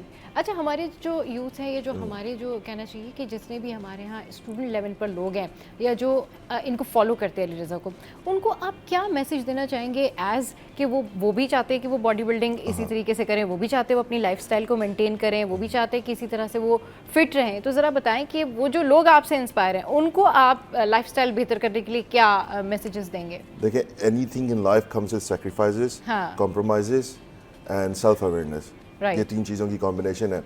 When I say sacrifices, आपको अपना सोशल सर्कल सेक्रीफाइस करना पड़ता है। 7 दिन है आपके पास, तो एटलीस्ट आप 6 दिन अपने ऊपर लगाओ। When you earn it, जब आप अर्न करते हो तब आप सोशलाइज करो। हमारे लोग जो हैं उनकी सबसे बड़ी मिस्टेक है, they don't earn nothing and they spend a copious amount of time के टाइम बहुत ज़्यादा करते हैं। लाइफस्टाइल है, कुछ पाने के लिए एक फिटनेस लाइफस्टाइल है, मेक इट अ लाइफस्टाइल पहले, कि इसलिए नहीं करो कि किसी को दिखाना है, अपने लिए करो। Physically fit and mentally fit होना बहुत ज़रूरी है, बिकॉज Yes. जब आप फिजिकली फिट होते हो तो आपके अंदर थोड़ी सी ईगो आती है, तो आपकी मेंटल हेल्थ कॉम्प्रोमाइज़ होती है, राइट? क्योंकि आप अपने आप को दूसरे से बेहतर समझने लगते हो, तो you need to work on your mental health as well. दूसरा सवाल क्या था? सॉरी। दूसरा सवाल ये था कि आप लोगों को क्या मैसेजेस देना चाहेंगे जो यूथ आपसे इंस्पायर है? भाई लोग चाहते हैं वो भी इसी तरह से फिट रहें, वो भी इसी तरह से बॉडी बिल्डिंग करें और उनका लाइफस्टाइल भी इतना ही हेल्दी हो, और अपनी सक्सेस भी आपने बतानी है कि where did you start your journey? I started from Pakistan, यानी मैं यहाँ से 2 साल रहा, फिर मैं चला गया। हाँ। और मैं भी देखें, क्योंकि मैं यहाँ का हिस्सा था, तो मैं देखा है सिस्टम कैसा है। मुझे भी अपने आप को बदलने में 3 साल लगे थे। आई हैड अच्छा। Good role models, I was Okay. Surrounded with Australians, हाँ। तो ये अच्छा था कि मुझे जो है, you know what they say, learn the good thing from the west, so I learn all the good things, उनकी जो गुड हैबिट्स वगैरह जो मैंने इम्प्लीमेंट की थी। And basically their good habits are something कि हमारे जो इस्लाम सिखाता है, मैं कि सुबह उठना है, Yes, यू नो।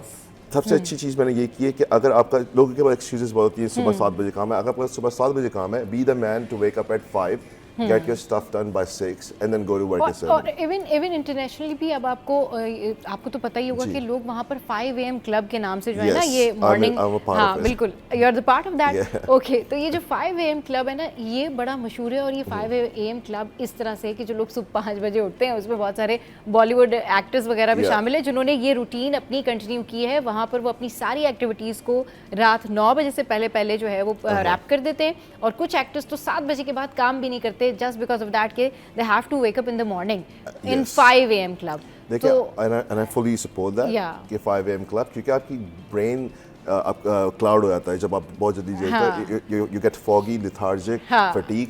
तो सही. जब 5 AM है ना, there something about this number superficial thing कि आप उठते हो तो you are ahead of the world, कि Yes. आप You feel energetic. You feel हाँ, एनर्जेटिक। हाँ. अब मेरा एक चीज़ ये है कि मैं अलार्म पे स्नूज नहीं करता, मैं अलार्म पे उठ के खड़ा हो जाता हूँ। Okay, that's the difference between and us. Yeah. ये प्रॉब्लम है ना, क्योंकि हमारे यहाँ जब अलार्म बजता है तो हम उसको बार बार बंद करने की कोशिश करते हैं, बिकॉज थोड़ा सा फिजिकल प्रॉब्लम है Yeah. कि भाई हम थोड़ा सा लेथार्जिक हैं, लेजी हैं। मगर क्योंकि अली रज़ा जो है बहुत ज़्यादा फिट है, तो वो एक ही अलार्म के ऊपर जो है ना वो फ़ौरन जाग जाते हैं। तो Yes. ये डिफरेंस होना चाहिए, और ये जो डिफरेंस है ना, इसको ख़त्म करने के लिए ये होना चाहिए कि आप फिजिकली फिट रहें। तो Exactly. अली रज़ा, जिस तरीके से आपने अपनी फिटनेस के बारे में बताया, आप थोड़ा सा अपने सक्सेस के बारे में बताएं कि आपने क्या क्या चीज़ें अचीव की हैं, Yeah. और अभी आपके जो फ्यूचर गोल्स हैं वो क्या हैं? देखें, सक्सेस जो है उसमें बहुत टाइम लगा, 8 साल लगे। 8 years of consistent discipline got me to where I am, क्योंकि आई थिंक अगर मैं पाकिस्तान में ज़्यादा आसानियाँ थी मुझे, क्योंकि वहाँ खाना भी खुद बनाना है, आपने घर भी खुद साफ़ करना है, then there is no support at all over there. लोगों को लगता है कि बाहर सपोर्ट है, बट दे डोंट। हमारी विक्टिम मेंटालिटी है थोड़ा, कि हमें बस दे दो और हम ले लें, सही, because we feel entitled. we don't want to do struggle. Yes, we don't want to struggle. We feel entitled. We have a lot of excuses.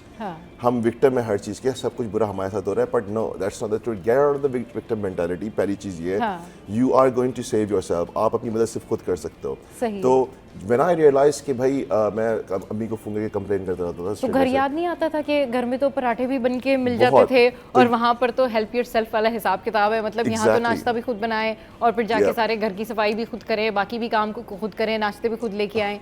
तो But that's अम्मी याद when- नहीं आई फिर? That's when sacrifice comes into play. So you Okay. sacrifice your needs, you sacrifice everything. Like सही। I've said this multiple times कि मैं हफ्ते के अगर $500 कमाता था, हाँ। I used to invest 300 on myself, pay the rent, कुछ बचता नहीं था, लेकिन I knew it's all gonna pay off. हाँ। तो सक्सेस का सबसे बड़ा राज ये था, कंसिस्टेंसी। Consistency. ये नहीं कि आपने 5 दिन किया तो 2 दिन, हाँ। you let yourself go. Consistent, be obsessed with getting something, right? सही। जब आप अचीव करते हो, for instance after 8 years when I achieved something, तो जो नेक्स्ट 2 years मैंने वो पूरा 8 साल की कसरत पूरी कर ली। I enjoyed my Right. Life, I travelled a lot, I did everything. सही। सो सक्सेसफुल होने के लिए यहाँ से सक्सेसफुल होना पहले ज़रूरी दैट्स द है। Main thing. और ये हम आपको अपने शो से हमेशा बताते हैं कि अगर आपको सुस्ती फील हो रही है ना, तो वो आपको दिमाग से फील हो रही है। अल्लाह ताला ने सबको प्रॉपर बॉडी फंक्शंस दिए हैं, but you have to make up your mind. Sir, youth, ये भी हमारी यूथ हैं, और आप भी जो है वो यूथ को रिप्रेजेंट करते हैं, और ओवरऑल यूथ के लिए काम कर रहे होते हैं। तो क्या मैसेज देंगे यूथ को कि यूथ को जो है क्या करना चाहिए, क्योंकि इस तरह के जो लोग होते हैं ना वो इंस्पिरेशन होते हैं। देखिए, डेफिनेटली अली रज़ा माशाल्लाह बड़े ज़बरदस्त और एनर्जेटिक आदमी हैं, और इन्होंने पाकिस्तान का नाम रोशन किया। Yes. सबसे इम्पोर्टेंट चीज़ ये है जी। कि ये रहते ऑस्ट्रेलिया में, हाँ। लेकिन पाकिस्तानी हैं। आज यहाँ आके लोगों को फ्री ऑफ कॉस्ट इंस्टाग्राम हो, हाँ। कोई भी सोशल मीडिया प्लेटफॉर्म हो, उसके ऊपर लाइव जाके इत्तेफाक से कल रात की बात है कि मेरा बेटा इनके साथ लाइफ में था। अरे वाह। वो खुद भी एक्सरसाइज करता है। हाँ। तो वो मुझे बताने लगा कि बाबा वो अली रजा भाई ने मुझे लाइफ में लिया हुआ है और वो मुझे गाइड कर रहे हैं। तो ये बहुत बड़ी चीज़ है। देखें, आपको अपने मुल्क से मोहब्बत है। हाँ। ये उसकी मिसाल आपके सामने बैठी है। सही, बिल्कुल। कि ये ऑस्ट्रेलिया रहते हैं, हाँ। लेकिन ये रिप्रेजेंट पाकिस्तान को करते हैं। पाकिस्तान। आज भी पाकिस्तान में That's a big हैं, thing, हाँ। यहाँ पे लोगों को फ्री ऑफ कॉस्ट गाइड करते हैं, उनको टिप्स देते हैं। बहुत बड़ी बात है। आपने देखा होगा जिम्स में ट्रेनर्स पैसे लेके उनको ट्रेन कर रहे होते हैं, और ये वहाँ से बैठ के अपना टाइम निकाल के ऑनलाइन और उसके अलावा फिजिकल लोगों को ट्रेन कर रहे होते हैं। तो I appreciate you Ali Raza. And that's the big thing कि आप अपने मुल्क के लिए काम करें, अपने लोगों के लिए सोचें। ऐसे बहुत कम लोग होते हैं, क्योंकि मुल्क से बाहर जाके लोग अपनी पर्सनल प्रॉब्लम्स में इतना ज़्यादा होते हैं कि वो फिर अगर आगे भी बढ़ जाएं तो मुल्क की डेवलपमेंट के लिए जो है उनके पास सोचने का उतना टाइम नहीं होता। बट अली रजा जैसे लोग जो हैं, इनको वाकई हम अप्रिशिएट करते हैं। अली साहब, बहुत शुक्रिया आप हमारे शो पर आए। सर, बहुत शुक्रिया आप हमारे शो पर आए। चलिए जी, शो में अब वक्त हुआ है हेडलाइंस ब्रेक का, और हेडलाइंस ब्रेक के बाद जब वापस आएंगे तो फिर करेंगे ढेर सारी बातें। आपने कहीं नहीं जाना, हमारे साथ रहना। Stay with us, keep watching city at 10।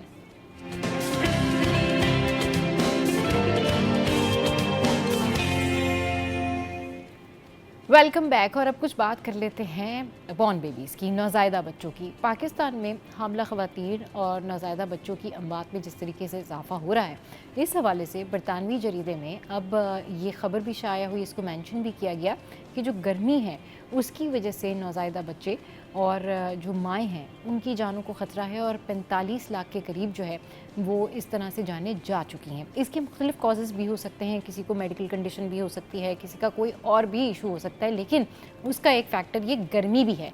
तो इस पर बात करने के लिए जो है वो हमारे साथ डॉक्टर आयशा मुश्ताक मौजूद हैं, जो कि गायनेकोलॉजिस्ट हैं। उनको वेलकम करते हैं। अस्सलाम वालेकुम, वेलकम टू द शो। कैसी हैं आयशा? ठीक है, वालेकुम अस्सलाम। शुक्र अल्हम्दुलिल्लाह, सब आप खैरियत से? मैं बिल्कुल ठीक ठाक। अच्छा आयशा, जिस तरीके से ऑलरेडी इससे पहले कई ऐसे सारे फैक्टर्स हैं जिसकी वजह से माँ और ये जो नौज़ायदा बच्चे होते हैं ड्यूरिंग प्रेगनेंसी या आफ्टर प्रेगनेंसी जो है, हम ख़बर भी सुनते हैं और लोग देखते भी हैं कि वो अपनी जानों से हाथ धो बैठते हैं।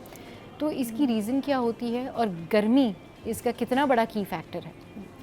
बिल्कुल सबा, देखें, सबसे पहले तो मैं यही बात कहूँगी कि ये एक बहुत ही इम्पॉर्टेंट और सेंसिटिव इशू है। ठीक है, ऑब्वियसली जो गर्मी है और जो एनवायरमेंटल टेम्परेचर्स होते हैं, क्लाइमेटिक चेंजेस होती हैं, उसका इम्पेक्ट एक आम इंसान के ऊपर इतना ज़्यादा पड़ रहा होता है। तो प्रेगनेंसी तो इट्सेल्फ एक जो है वो इम्यूनो कॉम्प्रोमाइज स्टेट जिसको हम कहते हैं, जिसमें क़ुव्वत मुदाफ़त भी कम हो जाती है, जी, उस पर डेफिनेटली उसका इम्पेक्ट पड़ता है। और उससे जो उसका इम्पेक्ट है वो एक मदर के होते होते उसके बेबी के ऊपर भी पड़ता है, क्योंकि जो एक बेबी होता है वो अपनी पूरी न्यूट्रिशन, अपनी पूरी खुराक जो एक माँ से ही ले रहा होता है। तो अगर प्रेगनेंसी के अंदर उसके इम्पैक्ट होंगे तो अल्टीमेटली उसकी कॉम्प्लिकेशंस उसके बेबी के ऊपर भी पड़ेंगी। और ये जो अभी रिपोर्ट भी आपने मुझे बताई है कि बरतानवी जरीदे ने ये जो रिपोर्ट शाया की थी, एग्जैक्टली इसमें कोई डाउट नहीं है कि जितने ज़्यादा टेम्परेचर बढ़ता है तो उसका इम्पैक्ट जो वो बॉडी पे पड़ता है। क्योंकि देखें, रिसर्च के मुताबिक हर 1 डिग्री सेल्सियस जब बॉडी टेम्परेचर ज़्यादा बढ़ रहा होता है या एनवायरमेंटल टेम्परेचर ज़्यादा बढ़ता है जी, तो उससे कॉम्प्लिकेशंस इतनी होती हैं कि या तो जो है वो प्री मेच्योर बेबीज़ पैदा हो जाते हैं जो वक्त से पहले पैदा होते हैं, या फिर जो बच्चे में इन्फेक्शंस हो जाते हैं, या खुदा न खास्ता जो है वो कबल अज़ वक्त अमवात हो जाती हैं, या लाइफ के बाद उनकी जो न्यूनेटल डेथ्स जिसे हम कहते हैं वो बढ़ जाते हैं। हाँ। ठीक है ना, तो हर 1 डिग्री सेल्सियस जब इजाफी टेम्परेचर बढ़ता है तो उसके साथ जो प्री मेच्योरिटी के रिस्क होते हैं वो 4% तक हो जाते हैं। राइट। लेकिन अगर जैसे हमारा मुल्क है, पाकिस्तान है, जहाँ बहुत शदीद गर्मी होती है, या इस तरह के और भी बहुत सारे मुल्क हैं जैसे चीन है या हमारे पड़ोसी मुल्क हैं, ठीक है ना, जहाँ पर गर्मी बहुत ज़्यादा होती है या हीट वेव होती है, हाँ। जहाँ टेम्परेचर अराउंड 45 से 50 डिग्री तक चला जाता है, हाँ। तो वहाँ पर यही 4% जो है वो बढ़कर इवन 26% तक भी चला जाता है। सही। तो इतना ज़्यादा इसका इम्पैक्ट होता है। और इसकी जो बुनियादी वजह है वो ये होती है कि एक तो हमारी बॉडी में डिहाइड्रेशन हो जाती है, पानी की शदीद कमी की वजह से जो खुराक है, जो खून का दौरानिया है वो प्रॉपर नहीं मिल पाता मदर को। जो उसका यूट्रस है उसके अंदर प्लेसेंटा होती है बेसिकली, जिसे आवल नाल कहा जाता है, जिससे बच्चा अपनी खुराक लेता है। ठीक है ना, उस तक उसकी खुराक सही नहीं पहुंचती, खून का दौरानिया सही नहीं पहुंच पाता, तो इसकी वजह से बच्चा या तो वक्त से पहले पैदा हो जाएगा या कमज़ोर हो जाएगा। ठीक है ना, और दूसरी कॉम्प्लिकेशंस ये होती हैं कि या तो माँ का ब्लड प्रेशर जो बिल्कुल कम रहना शुरू हो जाएगा, उसे कमज़ोरी होगी, चक्कर आना शुरू हो जाएंगे, या अगर आवल नाल कमज़ोर हो गई है, उसको खून सही नहीं पहुँच पाता, तो माँ में ब्लड प्रेशर बहुत ज़्यादा इवन बढ़ जाता है, जिसे हम कहते हैं प्री एक्लैम्सिया या एक्लैम्सिया, जिसमें मदर का ब्लड प्रेशर इतना शूट कर जाता है कि इसमें जो है वो झटके भी पड़ सकते हैं, खुदा ना खास्ता। ये सारे सिम्टम्स, ये सारी जो प्रॉब्लम्स होती है, ये गर्मी की वजह से, ये गर्मी की वजह से बिल्कुल, क्योंकि क्लाइमेटिक चेंजेस जो है ना वो बॉडी के ऊपर आ रही होती है। बिल्कुल सही कह रही हैं कि मौसमियाती तब्दीली जो है उसका बहुत इफेक्ट होता है, और जब इस तरह के जो न्यूबॉर्न बेबीज़ होते हैं, स्पेशली जिन बच्चों की पैदाइश गर्मी में हुई होती है, तो उनके लिए क्या मसाइल होते हैं, तो इस पर आज हम डिस्कशन करें। और अभी हमें ज्वाइन किया है डॉक्टर सुंबुल राशिद ने, जो कि पीडियाट्रिशियन भी हैं। अस्सलाम वालेकुम, वेलकम टू द शो। कैसी हैं सुंबुल? अल्हम्दुलिल्लाह। सुंबुल, ये बात किस हद तक ठीक है कि जो बच्चे गर्मी में पैदा होते हैं और जो माएँ जिनकी जो पूरा प्रेगनेंसी से थ्रू आउट गुजर रही होती हैं, उनकी जानों को ज़्यादा ख़तरा होता है comparatively those the born in winters? देखिए, अगर इस बात को रीफ्रेज करूं तो ये है कि अगर न्यूनेट की बात करी जाए तो उसके लिए हाइपोथर्मिया एंड हाइपरथर्मिया, टेम्परेचर की कमी और ज़्यादती दोनों ही फेटल है, डेंजरस है, ठीक है, इन टर्म्स ऑफ न्यूनेट। हाँ, जहाँ तक मदर्स का ताल्लुक है, वहाँ पे ये है कि स्टडीज़ हैव प्रूवन कि hyperthermia has resulted in premature births. अब हम जब एक न्यूनेट की बात करते हैं तो हम चाहते हैं कि वो बच्चा अपने वक्त पर पैदा हो, पूरे हफ्ते करे, और उसका वज़न भी अच्छा हो, 2.5 किलो या 2.5 किलो से ज़्यादा हो। 2.5 किलो से कम वज़न का बच्चा हमारे लिए लो बर्थ वेट होता है, और वो प्रोन होता है हर किस्म के इन्फेक्शन को केटर करने के लिए, सही वल्नरेबल होता है एक तरीके से। तो अगर हम ये कहें कि टेम्परेचर की क्या अहमियत है, तो उसकी बेहद अहमियत है, बहुत ज़्यादा इम्पॉर्टेंट है वो।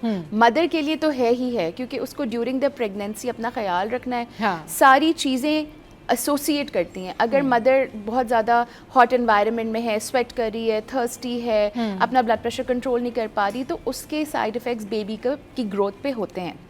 इनफैक्ट एनॉमलीज होती हैं, डिफेक्ट्स होते हैं, न्यूरल डिफेक्ट्स होते हैं, कंजेनिटल डिफेक्ट्स होते हैं जो इरिवर्सिबल हैं, उनके लिए आप कुछ नहीं कर सकते।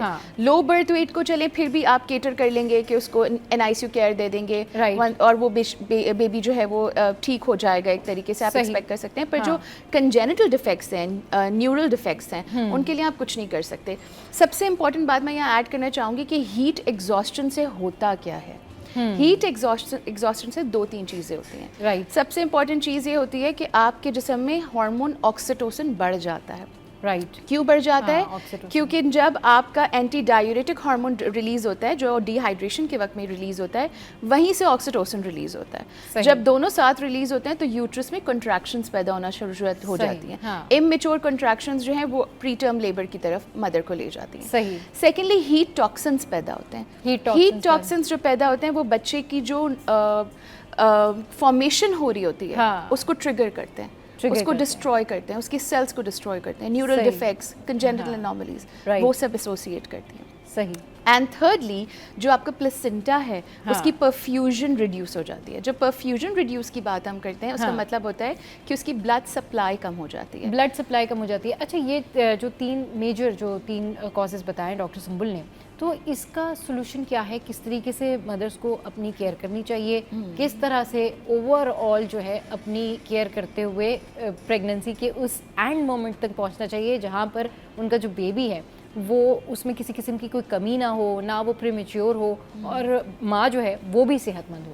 बिल्कुल, सबसे इम्पॉर्टेंट बात तो हमारे माशरे का जो अलमिया है कि वो जाते ही एंड वक्त पे डॉक्टर के पास, उसको बिल्कुल अवॉइड करें। अच्छा। आपकी प्रेगनेंसी स्टार्ट हो गई है, if it's a plan pregnancy, if it's an unplan pregnancy, आपने फर्स्ट 5 वीक्स में जब आपका डायग्नोसिस हो गया, उसके बाद आप डेली फॉलोअप्स करें। डेली फॉलोअप्स का फ़ायदा ही यही है कि आपका परसिस्टेंटली ब्लड प्रेशर चेक हो जाता है, आपका वर्कअप हो जाता है, आपकी CBC हो जाती है, हीमोग्लोबिन चेक हो जाता है, ठीक है। तो ये इंपॉर्टेंट है कि आप अपने डॉक्टर से मिलें। सेकेंडली, अपने आप को बहुत अच्छा हाइड्रेट रखें। आपका वाटर इनटेक बहुत अच्छा होना चाहिए, एंड अपनी बॉडी को सुने। अगर आपकी बॉडी कह रही है थक गए हो, बैठ जाओ, आपको एक कहते हैं ना अनक्वेंचेबल थर्स्ट है जो आपकी प्यास से बुझ नहीं रही, listen to that, cater to that, अपने आप को हाइड्रेट रखें, लूज क्लोथिंग पहने, ठीक है। हमारे यहाँ आप देखिए अबाए को सब लोग एसोसिएट करते हैं ब्लैक कलर से। ब्लैक इज हीट एब्जॉर्बेंट, आप ब्लैक के अलावा भी कलर्स पहन सकते हैं, सही, ठीक है। तो आप हीट से बचें, अपने आप को डिहाइड्रेशन से बचाएं, अपने आप को बहुत अच्छा हाइड्रेट रखें, मिनरल इनटेक अच्छा हो, फ्रूट इनटेक अच्छा हो, तो आपका बेबी एक अच्छे तरीके से ग्रो करेगा, हेल्दी होगा। आप ओलिगो हाइड्रोएमनियोज वाली कंडीशन होती है उससे बच जाएंगे। मतलब आपके बेबी को एक हेल्दी इन्वायरमेंट मिलेगा जिसमें वो ग्रो हो सकता है। सही, मतलब उनको एक हेल्दी इन्वायरमेंट मिलेगा जिसमें वो ग्रो हो सकते हैं। अच्छा, जिस तरीके से सुंबुल आपने ये सारे पॉइंट्स बता दिए कि आपने ये इस तरीके से केयर करनी है, वहीं पर क्या आप एडवाइस करेंगी मदर्स को कि जब उनको ये पता होता है कि ठीक है अब हमारी ये प्रेगनेंसी का टाइम एंड अप होने लगा है, तो उनको लास्ट मोमेंट पे या 5 दिन पहले या हफ्ता पहले क्या क्या एहतियाती तदाबीर करनी चाहिए, क्या क्या जो है वो चीज़ें कर लेनी चाहिए? देखिए, जब भी कोई मदर +7 वीक्स को टच करती है तो हम कहते हैं वो टर्म प्रेगनेंसी हो गई। अब 36+7 के बाद हम एक्सपेक्ट करते हैं कि मदर कभी भी डिलीवर कर सकती है। वो यूजुअली होता है कि जो प्राइमीज होती हैं वो 41 वीक तक भी चले जाती हैं। सही। लेकिन जो मल्टी ग्रेविडा मदर्स होती हैं, मतलब जिनके एक से ज़ायद बच्चे होते हैं, वो 38-39 वीक्स में डिलीवर करती हैं। या अगर हमने किसी का सी सेक्शन ही प्लान करना होता है फॉर व्हाटसोएवर रीज़न, तो हम 38-39 वीक्स में उसको प्लान करके कर देते हैं। ज़रूरी ये है कि मदर्स जब एक तो कोशिश करें कि उनका जो आखिरी ट्राइमेस्टर है, आखिरी के 3 महीने वो एहतियात के इसलिए होते हैं कि उसमें बेबी का वेट गेन होता है, फॉर्मेशन हो चुकी होती है, बेबी का वेट गेन होता है। तो उसमें आपने अपने आप को बहुत अच्छा हाइड्रेट रखना है। सही। और आपने अपने आप को कहते हैं ना बहुत रेस्ट पे नहीं डालना होता, हाइड्रेट करना होता है, हल्की सी मोबिलिटी रखें, लेकिन कोशिश करें कि वेट लिफ्टिंग वाली चीज़ें ना हो, आपके यूट्रस पे स्ट्रेस ना पड़े किसी तरीके का, ठीक है। और फिर आपका जब वो 35 वीक्स कंप्लीट हो जाता है तो उसके बाद आपको रेगुलर जो है वीकली जो है वो आपकी डॉक्टर अपने पास बुलाती है चेकअप के लिए, उसके लिए ज़रूर जाइए, वो बहुत इंपॉर्टेंट होता है बहुत सारी चीज़ों के लिए, मेकोनियम के लिए, बहुत सारी चीज़ों के लिए। चलिए जी, डिस्कशन को बिल्कुल कंटिन्यू करते हैं कि किस तरह से एहतियात करनी चाहिए। माँ और बच्चे की दोनों की सेहत जो है वो बड़ी ज़रूरी होती है ड्यूरिंग प्रेगनेंसी, आफ्टर प्रेगनेंसी, इस पर होगी बात, लेकिन छोटी सी ब्रेक के बाद हमारे साथ रहिए।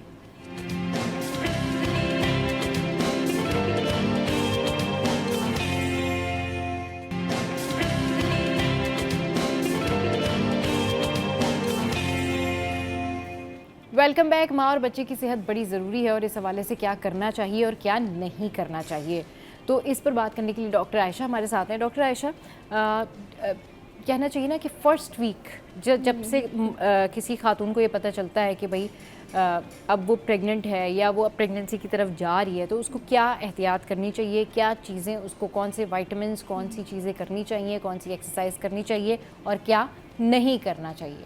बिल्कुल सबा, देखिए सबसे पहले तो जैसे ही हमारी प्रेगनेंसी कंफर्म होती है, जब किसी की लेडी को पता चलता है तो सबसे पहले तो ये कि वो अपनी अच्छी जगह पे बुकिंग करा ले, किसी टर्शरी केयर सेंटर में बेहतर है कि वो अपनी बुकिंग करा ले, ठीक है। वहाँ पर उनके जो वर्कअप होते हैं, ब्लड टेस्ट होते हैं, अल्ट्रासाउंड होता है, जिसमें हम देखते हैं कि पेशेंट को कहीं खून की कमी तो नहीं है, कोई इन्फेक्शन तो नहीं है, कोई हेपेटाइटिस तो नहीं है। ये सारी चीज़ें अगर हैं तो हम उसको ऑप्टिमाइज़ करते हैं थ्रू आउट द प्रेगनेंसी। सही। और अल्ट्रासाउंड करके हम बेबी का स्टेटस भी देखते हैं। इसके अलावा जो इनिशियल 3 मंथ्स होते हैं उसमें हम कोशिश करते हैं कि पेशेंट को जब वो फॉलिक एसिड पे डाल देते हैं, when we put on folic acid, तो उसके बाद जो है वो बेबी की ग्रोथ भी बेहतर होती है और वो काफ़ी बीमारियों से बच जाता है, न्यूरल ट्यूब डिफेक्ट से बच जाता है और बीमारियां उसको नहीं होती हैं। और जो मल्टी वाइटामिन्स होते हैं वो हम यूजुअली 3 मंथ्स के बाद स्टार्ट करते हैं, जिसमें हम पेशेंट को आयरन और कैल्शियम सप्लीमेंट्स देते हैं, which is very important for the mother and baby as well, जो हम पोस्ट नेटली भी कंटिन्यू रखते हैं। अच्छा, इसके अलावा पेशेंट्स को हम जो है वो प्रॉपर काउंसलिंग करते हैं कि एक तो अपने रेगुलर चेकअप्स वो कराती रहे बिल्कुल, और अपना बॉडी हाइड्रेशन जो है वो बहुत अच्छा रखे, क्योंकि जैसे हमने आज बात की है कि एनवायरमेंटल चेंजेस और टेम्परेचर जब बहुत ज़्यादा होता है तो इसकी वजह से एक्सेसिव स्वेटिंग होती है, बॉडी में जो है वो मिनरल्स हमारे होते हैं, नमकियात होते हैं, वो ड्रेन आउट होना शुरू हो जाते हैं, जिसकी वजह से मदर के ऊपर भी इम्पैक्ट करता है और बेबी के ऊपर भी पड़ता है। तो एक तो अपना वो हाइड्रेशन स्टेटस बहुत ज़्यादा अच्छा रखे, अगर एक्सेसिव गर्मियाँ हैं अपने पास वाटर बॉटल रखे, ORS का इंटेक अपना अच्छा बढ़ा दे, और बिल्कुल जैसे डॉक्टर सुंबुल ने कहा कि एक्सेसिव जो है ना वो वर्कआउट उसको नहीं करना चाहिए। अगर उसकी बॉडी कह रही है कि हाँ मैं अब थक गई हूँ या मुझे और काम नहीं करना चाहिए, तो बिल्कुल वो अपना ख्याल रखे, अपने आप को इस चीज़ से बचाए, और कोशिश करें कि गर्मियों में या शदीद धूप में दोपहर में बाहर कम से कम निकलें, अपने आप को ठंडी और हवादार जगहों पे रखें, ठीक है, और अपने रेगुलर चेकअप्स वो ज़रूर कराती रहें। सही। अच्छा डॉक्टर, ऐसे प्री मेच्योर बेबीज़ के हवाले से बहुत सारे लोग बात कर रहे होते हैं, ये बताएं कि इसकी रीज़न क्या होती है कि प्री मेच्योर बेबीज़ पैदा होते हैं, क्या लैक होती है, क्या ऐसे SOP होती है या क्या ऐसा ट्रीटमेंट होता है जो कि ख़वातीन फॉलो नहीं करती?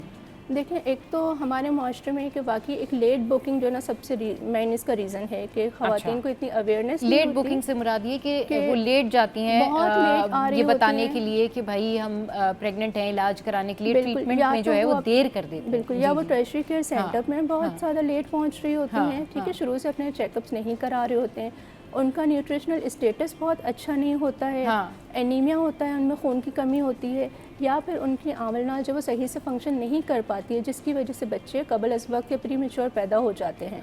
और वो प्री मेच्योर जो है ना, या तो वो वक्त से पहले उसको कॉन्ट्रैक्शंस पेशेंट को आना शुरू हो जाती हैं, प्री मेच्योर बेबीज़ जब पैदा हो जाते हैं तो उसका इम्पैक्ट पेशेंट के ऊपर, उसके बेबी के ऊपर पड़ेगा। बच्चा जो है वो इन्फेक्शन के लिए प्रोन हो जाता है कि उसके अंदर इन्फेक्शंस बहुत ज़्यादा होना शुरू हो जाते हैं, सही, अपना बॉडी टेम्परेचर मेंटेन नहीं कर पाता, और बच्चों को बाज़ों का तो फिट्स और सीजर्स भी पड़ना शुरू हो जाते हैं। अच्छा। और एक एक्स्ट्रा जो है आपको पता है कि मुआशी जो है वो बजट भी जो है एक फैमिली के ऊपर भी बढ़ जाता है, मदर भी डिप्रेस्ड हो जाती है इन चीज़ों से। सही। डिप्रेशन कितना ज़्यादा काउंट करता है किसी खातून की प्रेगनेंसी पे? स्ट्रेस कितना ज़्यादा काउंट करता है? कितना ज़्यादा उसके साइड इफ़ेक्ट्स होते हैं? देखें, ये तो एक बहुत ही वास्ट टॉपिक है अगर हम इसको करने के लिए जाएंगे, लेकिन इन शॉर्ट मैं आपको ये बताऊं कि अगर एक मदर डिप्रेस्ड होगी तो ऑब्वियसली वो अपने आप को नहीं देख पाएगी, अपने बच्चे को नहीं देख पाएगी, अपने घर को नहीं देख पाएगी, और उसकी वजह से उसका घर भी डिस्टर्ब होगा, एक सोसाइटी भी डिस्टर्ब हो जाती है। सही, ठीक है ना? तो उसके लिए बेहतर है कि मदर को डिप्रेशन में ना जाया जाए, तो वो ज़्यादा बेहतर होता है। आप उसकी केयर करें, उसको एक अच्छा एनवायरनमेंट मिले, एक हेल्दी एनवायरनमेंट मिले, उसकी प्रॉपर केयर हो, एंटीनेटल केयर प्रॉपर होनी चाहिए। जब वो डिलीवर कर जाती है तो उसके बाद उसकी पोस्ट नेटल केयर भी बहुत इंपॉर्टेंट होती है। सही। अच्छा, डॉक्टर सुंबुल हमारे साथ है। डॉक्टर सुंबुल, बेस्ट ट्रीटमेंट क्या है, बेस्ट केयर क्या है बॉर्न बेबीज़ की, और किस तरह से माएँ जो है वो ट्रीट कर सकती हैं, घर वाले जो हैं वो जस्ट बॉर्न को टेकअप कर सकते हैं, उनकी केयर कर सकते हैं? जो न्यू बॉर्न बेबी होता है डेलिकेट होता है for the first month of life. First month of life में उसको डॉक्टर भी फ्रीक्वेंटली देखना चाहेंगे, जॉन्डिस के एलिमेंट होता है, बर्थ वेट जो है वो उसका इंक्रीज़ हो, उसके लिए देखना चाहेंगे। केयर बहुत ज़्यादा मुश्किल नहीं है जिसको बना दिया जाता है एक्चुअली, लेकिन केयर में बहुत ज़्यादा इंपॉर्टेंट जो चीज़ है वो है हाइजीन मेंटेनेंस। सही। मैं आपके प्रोग्राम के थ्रू, क्योंकि इसको बहुत सारे लोग देखते हैं, ये मैसेज देना चाहूँगी कि गर्मी हो या सर्दी, regular bath is must for neonates. ठीक है, ये बहुत बड़ा प्रॉब्लम है कि लोग शावर नहीं कराते न्यूनेट्स को। सही। हाइजीन मेंटेन करना is the most important thing. आप अम्बिलिकल कॉर्ड की केयर करें, जो अवलनाथ उस पर अटैच होती है, that is the only source of infection left with the neonate. उसके बाद आप उसको डेली बाथ कराएं, एक्स्ट्रा ऑयलिंग बिल्कुल अवॉइड करें, बिकॉज बेबी की स्किन इमेच्योर होती है, उसको फिर एक्नी डेवलप हो जाती है, जिससे एरिथेमा न्यूनेटेरियम कहते हैं हम लोग। वो extra heavy oils, coconut and olive oil से हो जाती है, तो मसाज करना और वो मसाज करें, लेकिन बेबी ऑयल जो अवेलेबल है घर के टोटकों के अकॉर्डिंगली उनको थोड़ा सा अवॉइड करें for the first month of life. बिल्कुल। और सेकेंडली जो एक हमारे यहाँ प्री लैक्टियल फीड्स का कंसेप्ट है, वो घुट्टी से ना करें। होता है कि यस एग्जैक्टली, बिकॉज इतना ज़्यादा हाई शुगर कंटेंट अगर आप किसी न्यूनेट को देते हैं, हनी वगैरह, it increases the chances of tetanus and diarrhoea, sepsis in neonate. So इन चीज़ों को थोड़ा सा अवॉइड करना चाहिए। सही। अल्टीमेटली हमारे माशरे में डॉक्टर्स खुद एक वक्त आता है कि कुछ चीज़ों को अलाउ कर देते हैं, जैसे ग्राइव वाटर है या हनी है, but first month of life के लिए थोड़ा सा रिफ्रेन करने को कहते हैं। सही। एक एलिमेंट ये भी होता है कि हर बच्चा जॉन्डिस डेवलप करता है, तो उसका जॉन्डिस किसी भी चीज़ से ट्रिगर हो सकता है, एलिवेट हो सकता है। तो हम चाहते हैं कि वो जॉन्डिस जो है अराउंड 10 to 15 डेज में सेटल डाउन हो जाए ऑटोमेटिकली, हमें किसी और इंटरवेंशन की तरफ ना जाना। So it's very easy. आप अम्बिलिकल कॉर्ड की केयर करें, आप बच्चे को 1.5 आवरली 2 आवरली फीड दें। मदर मिल्क अगर बहुत अच्छा है तो मदर फीड दीजिए, अगर नहीं है तो आप टॉप फीड के साथ उसको कंबाइन कर सकते हैं। लिटरली आप बच्चे को स्टार्व नहीं करेंगे, ठीक है, आप उसे प्रोवाइड करें। अल्टीमेटली मदर जो है वो 1 मंथ के अंदर इतना मिल्क प्रोड्यूस करना शुरू हो जाती है कि बच्चे की बॉडी रिक्वायरमेंट्स को वो मीट अप कर सके। और फिर आप वैक्सीनेशंस कराइए, ठीक है। और एक बहुत इंपॉर्टेंट जो कंसेप्ट हमारे यहाँ नहीं है वो है WHO की guidelines. I wanted to revise it here that WHO की गाइडलाइंस हैं कि हमारे जो डेवलपिंग नेशंस हैं उनके न्यूबॉर्न्स को vitamin D supplements and multi vitamin supplements देने चाहिए, आयरन एंड विटामिन D, जो एक कंसेप्ट है लोग नहीं देते, and that is the reason उनका जो न्यूनेट है वो 6 मंथ्स तक तो करता है अपने हिसाब से अपनी हेल्थ ग्रो, लेकिन 6 मंथ्स के बाद अक्सर पेरेंट्स कंप्लेन करते हैं that the patient starts to fall back in weight, the reason being that the neonate is iron deficient. वो यही होता है कि उसकी मदर, जो हमारी जितनी मदर्स हैं, they are all vitamin D and iron deficient. बिल्कुल, एंड सबके आयरन कम है, सबके पास विटामिन डी के इश्यूज हैं, एंड स्ट्रेटेजिकली कम है, ये नहीं कि थोड़े बहुत कम है, मतलब विटामिन डी बट ठीक ठाक कम है। तो उसमें भी वो भी विटामिन डी का सप्लीमेंट और ये सब तभी लेंगी जब तक वो प्रेग्नेंट है। अगर आप उनको जितना भी समझा दें कि आपको प्रेगनेंसी डिलीवरी के बाद 2 साल तक ये लेने हैं, आपको अपने रिजर्व्स को रिकवर करना है, they will never do that, they don't do that. वो 2 महीने में भी नहीं लेती, वो छोड़ देती हैं। तो हमारी मदर्स को हमें एजुकेट करने की बड़ी मदर्स को एजुकेट करने की ज़रूरत है कि भाई आपने अपनी जो विटामिन सप्लीमेंट्स हैं उसको रेगुलरली लेना है। इससे बहुत सारी चीज़ों से आप बच सकते हैं, लेथार्जिक होने से बच सकते हैं, सर दर्द से बच सकते हैं, चिड़चिड़ेपन से बच सकते हैं, स्ट्रेस से बच सकते हैं, क्योंकि जब आपके अंदर विटामिन की तमाम तर चीज़ें पूरी होंगी और आपके तमाम तर जो बॉडी नीड्स हैं वो आपकी सफिशेंट होंगी, तो डेफिनेटली आपका मूड भी अच्छा रहेगा और काम भी आप ज़्यादा कर सकेंगे। और वो जो बहुत सारी ख़वातीन कहती हैं भाई अब हमसे तो काम नहीं होता, बिल्कुल उसकी रीज़न ये है कि हाँ वो दे फील लेथार्जिक ना, मतलब अगर आप डाउन, यानी कुछ आप देखें कुछ ख़वातीन का ये हाल होता है सुंबुल कि वो मतलब यंग भी हैं तो भी वो लेथार्जिक हैं, Exactly. वो they are too much in teens तो भी वो लेथार्जिक हैं, दे आर एज्ड तो भी वो लेथार्जिक हैं। मतलब कुछ होते हैं डिफरेंट लोगों से डिफरेंट जगहों पर मिल रहे होते हैं, तो आप सोचते हैं कि भाई ये क्या मसला है, मतलब एक यंग है, एक एक्स्ट्राऑर्डिनरी टीन्स है, वो भी लेथार्जिक हो रही है। तो ये इश्यूज ये होते हैं कि समटाइम्स बॉडी में आपकी आयरन डेफिशिएंसी होती है, विटामिन डी डेफिशिएंसी होती है, और कुछ लोग जो है वो दिमाग से ही अपने आप को सोच लेते हैं कि छोड़ो काम का। और आयरन का बड़ा इंपॉर्टेंट रोल है। आयरन एक इतना इंपॉर्टेंट एलिमेंट है हमारे ग्रोइंग एज बच्चों में और हमारी फीमेल्स में भी, कि अगर आप आयरन डेफिशिएंट हैं, आप लिटरली आपको मूड स्विंग्स इतने होंगे, आप इतना लेथार्जिक फील करेंगे कि, और एक अलग सा चीज़ है कि अगर बच्चा भी पेले और माँ भी पेले, कहेंगे गोरे हैं, नहीं, they are pale actually, get them tested, वो पेल येलो हो जाते हैं। Exactly, so being paler is pathological, you have to get it treated. And so it is one of the main reason of prematurity as well. अगर iron deficient होगी तो uterus की contractility जो है वो जल्दी होना शुरू हो जाती है, पेशेंट जल्दी जो प्रीमेच्योर लेबर में चली जाती है। सही, इसीलिए एनीमिया करेक्ट करना बहुत ज़रूरी होता है। सही, बिल्कुल सही कह रहे हैं, क्योंकि हमारे यहाँ ना मदर्स को एजुकेट करना बहुत ज़्यादा ज़रूरी होता है, क्योंकि अगर मदर्स एजुकेट होंगी तो वो डेफिनेटली फिर अपने चिल्ड्रन को, बच्चों को आगे चल के जो है वो ग्रो अप कर सकती हैं। वरना यूजुअली यही देखा जाता है कि बच्चे में जो है वो डेफिशिएंसी कंप्लेन आ रही होती है, और फिर जो वालदा हैं, जो मदर हैं, वो भी साथ में आ रही होती है कि जी मुझे भी ये कंप्लेंट्स है। ऐसी बहुत सारी जो है वो हिस्ट्रीज़ हैं जिसमें हमने यही देखा है कि ओवरऑल फिर क्या होता है कि कोई ना कोई ऐसी बड़ी डेफिशिएंसी बनते बनते मदर को कोई इस तरह की प्रॉब्लम हो जाती है कि वो किसी माजूरी की तरफ चले जाते हैं, या वो ये कह रहे होते हैं कि जी हमारा जो है हाथ काम नहीं कर रहा, या हमारे जो है वो बॉडी पेन है, या हमें जो है वो कांस्टेंट माइग्रेन है, या हमें कंस्टिपेशन है। तो ये बहुत सारी जो बीमारियां हैं ना फिर वो बन जाती हैं। तो इसमें केयर करना बड़ा ज़रूरी है, और ये केयर आप खुराक के थ्रू कर सकते हैं, अच्छे लाइफस्टाइल के थ्रू कर सकते हैं। रेगुलर जाएँ, चेकअप्स कराएँ। आप मतलब आपको ये देखना है कि आपको किस डॉक्टर को कांटेक्ट करना है, किस डॉक्टर से मिलना है। तो यूजुअली यही होता है ना कि अगर आपको एक कोई डॉक्टर समझ नहीं आ रहा है तो आप दूसरे डॉक्टर से भी मशवरा ले सकते हैं। लेकिन हमारे यहाँ तो लोग डॉक्टर के ही नहीं जाते ना, मसला सारा ये है। वो घर में इतने सारे डॉक्टर्स मौजूद होते हैं कि वो इतने मशवरे होते हैं कि लोग कहते हैं चलें छोड़े जी, ये सारे मशवरे जो है वो काम आ जाएंगे, बाद में मेडिकल ट्रीटमेंट करा लेंगे। चले, बहुत शुक्रिया डॉक्टर आयशा, बहुत शुक्रिया डॉक्टर संबुल, आप लोग हमारे शो पर आए। तो जनाब आज का जो ये हमारा टॉपिक है कैसा लगा ज़रूर बताइएगा हमारी सोशल साइट पर। शो में यह वक्त है एक ब्रेक का, ब्रेक के बाद जब वापस आएंगे तो फिर करेंगे ढेर सारी बातें। एक और बड़ा इंटरेस्टिंग टॉपिक है जो कि आपके साथ में डिस्कस करना है, तो आपने कहीं नहीं जाना, हमारे साथ रहिए।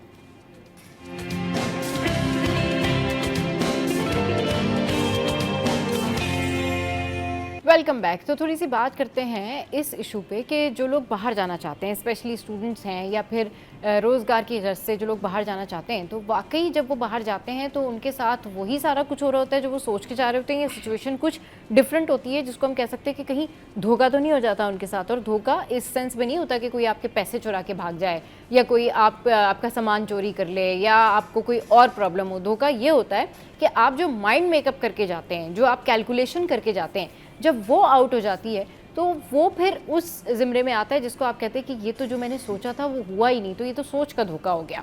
तो ये जो सोच के धोखे हो जाते हैं जब मुल्क से बाहर लोग जाते हैं, उन लोगों को देख के जिनकी पिक्चर्स वो देखते हैं, जिनकी पिक्चर्स जो है वो इंस्टाग्राम पर आ रही होती है, फेसबुक पर आ रही होती है और वो बड़ा खुश नज़र आ रहे होते हैं आपको, उसके पीछे की तकलीफ शायद आप देख नहीं पाते, या फिर आप भी जाके वहाँ एक पिक्चर खिंचवा के आ जाते हैं और बाकी लोग कहते हैं कि आप भी बहुत खुश हैं, लेकिन अल्टीमेटली हकीकत ये नहीं होती, हकीकत इससे बहुत अलग है। तो इस पर बात करने के लिए हमारे साथ साद बिन अजीज़ यहाँ पर मौजूद हैं, जो कि एजुकेशनिस्ट हैं, और उनके साथ जो हैं रईस तबस्सुम साहब हैं, जो कि सोशल एक्टिविस्ट भी हैं और सीनियर आरजे भी हैं। दोनों को वेलकम करते हैं।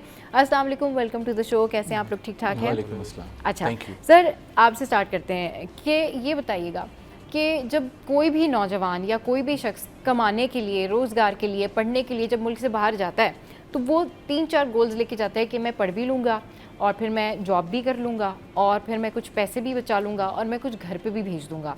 ये तीनों चीज़ें जब आप अपने मुल्क में नहीं कर पाते तो ये तीनों चीज़ें आप बाहर जाके कैसे कर पाएंगे, जहाँ का माहौल समझने में आपको कम से कम 3 से 4 साल निकल जाते हैं। What do you think sir, ये धोखा नहीं हो जाता लोगों के साथ यूजुअली? सबसे पहली बात तो ये कि देखें, जो आज आपका जो टॉपिक है बड़ा बेहतर टॉपिक है और इससे यकीनन बहुत सारे नौजवानों को या हमारे स्टूडेंट्स को बहुत सारी हेल्प मिलेगी इस टॉपिक से। लेकिन मेन चीज़ ये है कि सबसे पहले हमें ये देखना होता है कि एक्चुअल हमारे में ख़ुद में क्या सलाहियत है। सही। देखिए, ख्वाब तो हर शख्स बहुत अच्छे अच्छे देखता है और शायर भी ये शेर कहता है कि ख्वाब लाख सुनहरे से ही ज़िंदगी बेदारियों का नाम है। जी जी। तो भले हम कितने भी अच्छे हम ख्वाब देखें, लेकिन हमें ये अपने आप को ही देखना होगा कि हमारे में ख़ुद में क्या अहलियत है। बाहर अगर जाने का हमारा प्रोग्राम है, स्टडी के हवाले से अगर हमारे जाने का प्रोग्राम है, तो सबसे पहले आप अपना स्टडी बैकग्राउंड चेक करें कि एक्चुअल ख़ुद आपकी स्टडी बैकग्राउंड क्या रहा है, कौन से सब्जेक्ट में आपको अहलियत हासिल है, कौन से सब्जेक्ट के अंदर आपको महारत हासिल है, या कौन सी चीज़ें आप बेहतर तरीके से कर सकते हैं। अब अगर आप पाकिस्तान से बाहर जा रहे हैं तो वहाँ एज लिमिटेशन भी होती हैं कि कौन से कोर्स में किस चीज़ में आप एडमिशन लें। जी जी। तो ये बहुत सारी चीज़ें देखें। कंसल्टेंट जहाँ तक हम पाकिस्तान की अगर हम बात करें जी, तो बेशुमार कंसल्टेंट मौजूद हैं, जिसमें यकीनन हर फील्ड की तरह अच्छे और बुरे कंसल्टेंट मौजूद हैं। हाँ। लेकिन मैं कहता हूँ कि कंसल्टेंट से पहले हमें ख़ुद अपने तौर पर ये देखना चाहिए कि आया हम में क्या सलाहियत मौजूद है। सही। हमारी एज क्या है, हमारी एजुकेशन क्या है और हमारे पास वर्थ क्या है हमारे। अच्छा, बहुत सारे लोग ऐसे कंसल्टेंट के पास जाके फंस जाते हैं कि जिनका काम सिर्फ कमाना होता है। राइट। तो वो उनको सुनहरे ख्वाब दिखा देते हैं और उनको बताते हैं कि ये तो कोई मसला नहीं है, वहाँ जाके आप ऐसा कर लीजिएगा, वहाँ जाके यूँ हो जाएगा, बहुत सारी चीज़ें उनको बता रहे होते हैं।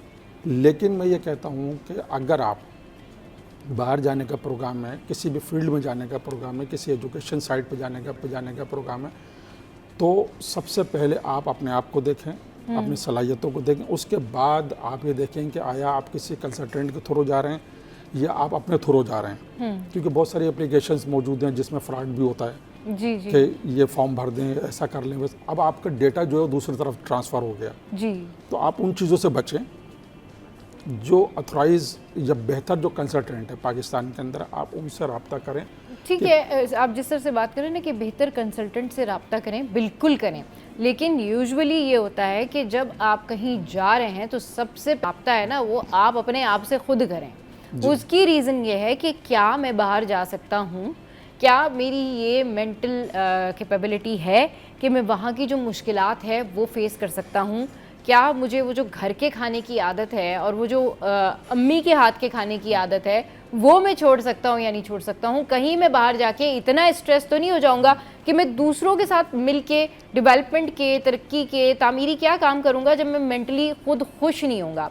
क्योंकि लाइफ में सबसे बड़ा फैक्टर आपकी चॉइस और खुशी है। ठीक है, आप बाहर चले जाते हैं ये सोच के जाते हैं कि हम बहुत मेहनत करेंगे, अनथक मेहनत करेंगे, हम चले जाएंगे जापान, हम चले जाएंगे जी यूरोप, हम चले जाएंगे इंग्लैंड, हम चले जाएंगे अमेरिका और हम बहुत मेहनत करेंगे। तो ये मेहनत हम अपने मुल्क में भी कर सकते हैं और अपने घर में नाश्ता करते हुए भी कर सकते हैं, अपार्ट फ्रॉम दैट कि वहाँ पर हम मुसीबतें और मुश्किलात उठाएँ। हाँ, क्वालिटी ऑफ लाइफ वहाँ बेहतर है, इसलिए लोग वहाँ जाना प्रेफर करते हैं, चांसेस वहाँ पर ज़्यादा हैं, इसलिए लोग वहाँ जाना प्रेफर करते हैं। लेकिन बहुत सारे लोग जो हैं वापस भी आ जाते हैं जस्ट बिकॉज ऑफ दैट, क्योंकि वो मेंटल तौर पर उस जगह को उस तरह से एक्सेप्ट नहीं कर पाते, क्योंकि उनकी ग्रोइंग जो है वो उस तरह नहीं हुई होती। सर, आप इस पे क्या ऐड ऑन करना चाहेंगे कि किन लोगों को ये सोचना चाहिए कि वो बाहर कमाने के लिए जाना चाहते हैं, क्योंकि बहुत सारे ऐसे केसेस होते हैं, बहुत सारी फैमिलीज़ वापस आ रही होती हैं कि जी टैक्सेस बढ़ गए हैं, अब हम ये बेयर नहीं कर सकते जी, ठीक है घर में 4 लोग हैं लेकिन 2 तो ये काम नहीं कर सकते, क्योंकि ये तो हमें बचपन से, ये तो हमारी आदत ही नहीं रही कि भाई हम जाएं और जॉब करें या सारा कुछ करें। तो ये इस तरह से बहुत देखा गया है कि बहुत सारी फैमिलीज़ भी वापस आती हैं, बहुत सारे जो यूथ है, बहुत सारे ऐसे लड़के हैं जो 8-9 साल कुछ पैसे कमा के वापस आ रहे होते हैं, ये कह के जी ठीक है अभी अपने मुल्क में कोई कारोबार कर लेंगे। जी सर। अच्छा, सबसे पहले तो बहुत शुक्रिया for having me on the show. और मैं बेसिकली एक एजुकेशनल पब्लिशर हूँ जी जी। तो मेरा डायरेक्ट रिलेशनशिप है स्कूल्स के साथ भी ऑल ओवर सिंध और बच्चों के साथ भी इनडायरेक्टली। तो it's very relevant today's topic जो आपने चूज़ किया। मेरे नज़दीक देखें, सबसे पहले तो शायद हमें ये समझना होगा कि अब ज़माने तब्दील हो गए हैं। अब पिछले 100 साल के अंदर कॉन्सेप्ट ऑफ नेशनल स्टेट्स आ गया है। सही। पहले नेशनल स्टेट्स का कॉन्सेप्ट नहीं था, अब दुनिया एक ग्लोबल विलेज बन गई है। राइट। यानी कि हर आदमी कहीं से भी कहीं जा सकता है, कहीं से भी कहीं, इसमें कोई इशू नहीं है। हाँ। बिल्कुल इस तरह हमारे मुल्क के अंदर भी आप देखें, KPK से लोग यहाँ पे आते हैं, हाँ। कराची से लोग लाहौर चले जाते हैं। तो ये चीज़ें इंसानी फितरत का हिस्सा हैं। बिल्कुल ठीक है। इंसान थ्रू आउट इंसानी तारीख मूवमेंट्स करता है, सेटल डाउन होता है। सही। कोई भी एक ऐसी फैमिली आप दुनिया में नहीं निकाल सकते हाँ। जो हमेशा इब्तिदाई इंसानियत से वहीं पैदा हुई हो और आज तक वहीं पे हो। बिल्कुल, माइग्रेशन नहीं की हो या हिजरत नहीं की हो, माइग्रेशन लाजमी होगी। अच्छा, मेरे नज़दीक 2 चीज़ें इंपॉर्टेंट हैं जिसको आपको देखना होगा हाँ। या उस बच्चे को देखना चाहिए। नंबर 1, पहला सिनेरियो क्या, चूँकि देखिए ये it's all about personal growth. अगर मैं इसको सम अप करूं, ये पर्सनल ग्रोथ की बात है। तो आपको चांसेस देखने हैं, क्या उस सिनेरियो के अंदर उस इंडिविजुअल के पास पाकिस्तान के अंदर ग्रोथ के चांसेस ज़्यादा अच्छे हैं। मिसाल के तौर पे उसका यहाँ पे फैमिली का बहुत अच्छा बिजनेस सेट हुआ है, सो ही और she they don't need to go abroad.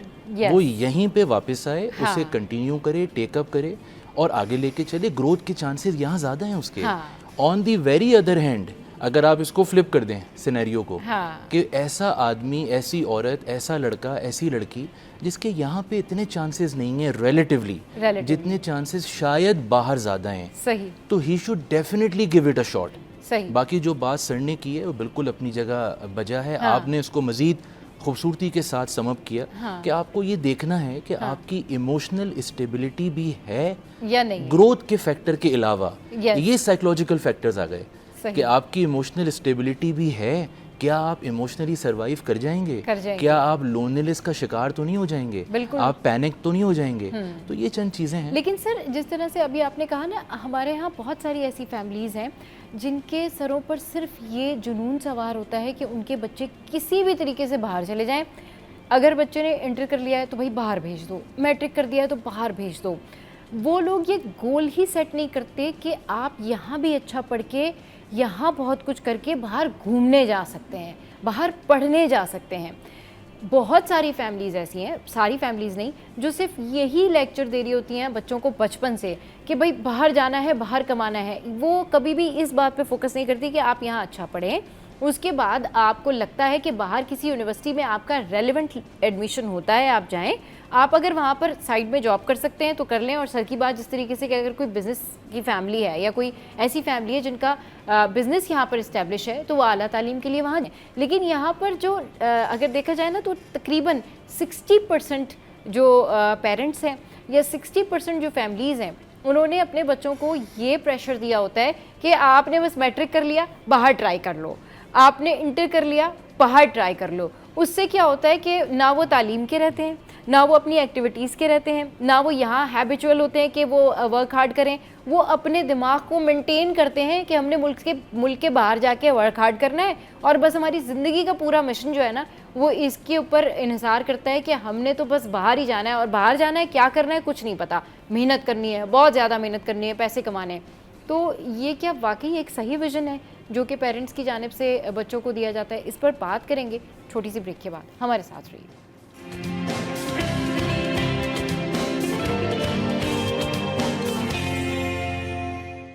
Welcome back. तो भाई बाहर बात हो रही है कि जो बाहर लोग जाते हैं वो किस धोखे का शिकार हो जाते हैं। कुछ लोग तो वेल सेटल हो जाते हैं, कुछ लोग जो है वो वापस भी आ रहे होते हैं और फिर कहानियाँ सुना रहे होते हैं कि परदेश जो है वो परदेश होता है। तो ये जो परदेश होता है ना, इसके बारे में आप पहले से सोच लेते तो फिर आपको परदेश परदेश नहीं लगता, फिर वो आपको डेस्टिनेशन लगता। वो आप आके कहते कि हमने ये एक्सप्लोर किया या बहुत कुछ एक्सप्लोर किया। जी सर, ये जो विज़न है कि बस बाहर जाना है तुमने, बस मैट्रिक कर लिया, इंटर कर लिया, बाहर जाओ, पैसे कमाओ, ये सही विज़न है?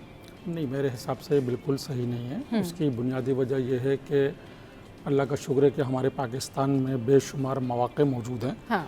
और जो लोग ये कहते हैं कि पाकिस्तान में जॉब्स नहीं है या काम नहीं है यहाँ पर, मैं कहता हूँ माजरत के साथ कि वो नाअहल लोग हैं जो ऐसा सोचते हैं। जी। अल्हम्दुलिल्लाह मैं आपको बता रहा हूँ कि अगर कुछ लोग अगर सही तरीके से स्टडी अगर वो करते हैं और सही तरीके से अपनी जॉब्स तलाश करते हैं तो कोई वजह नहीं है उनको पाकिस्तान में अच्छी जॉब ना मिले। लेकिन यहाँ मसला ये है, पढ़े लिखे लोगों की बात कर रहा हूँ मैं, जो हाई क्वालिफाइड लोग हैं, उन्हें सीवी बनानी नहीं आती। सही। देखें, सीवी जब आप किसी के पास भेज रहे हैं जी। और प्रोफेशनल सीवी आप भेज रहे हैं तो सीवी बनाने का तरीका भी आपको आना चाहिए। सही। यहाँ मैं आपको बता रहा हूँ 90% लोग वो हैं कि जिन्होंने मास्टर्स भी किया हुआ है, उससे हाई एजुकेशन भी उन्होंने ली हुई है, लेकिन वो सीवी नहीं बना सकते। वो सिर्फ छोटा सा अपना बायोडाटा लिखा उन्होंने और कहीं भी भेज दी। पाकिस्तान की मैं बात कर रहा हूँ, बाहर की नहीं बात कर रहा। पाकिस्तान के अंदर भी ये सूरत हाल है कि अगर आप सही सीवी बना के सही जगह पे प्लेस करते हैं तो जॉब्स आपके पीछे पीछे भाग रही हैं पाकिस्तान के अंदर। और बल्कि दूसरी बात ये बताऊँ कि एम्प्लॉय को भागने की ज़रूरत नहीं है। एम्प्लॉयर अब भाग रहा है, लेकिन आप सही तरीके से कांटेक्ट करें, सही तरीके से मालूमात हासिल करें कि कब कहाँ किस तरह की सीवी हमें बनानी और कहाँ ड्रॉप करनी है। क्योंकि जो अब सोशल मीडिया का दौर है, लिंक्डइन एक बड़ी मशहूर प्लेटफॉर्म है। हाँ, ठीक है, लोग उसके ऊपर अपनी चीज़ें शेयर कर रहे होते हैं।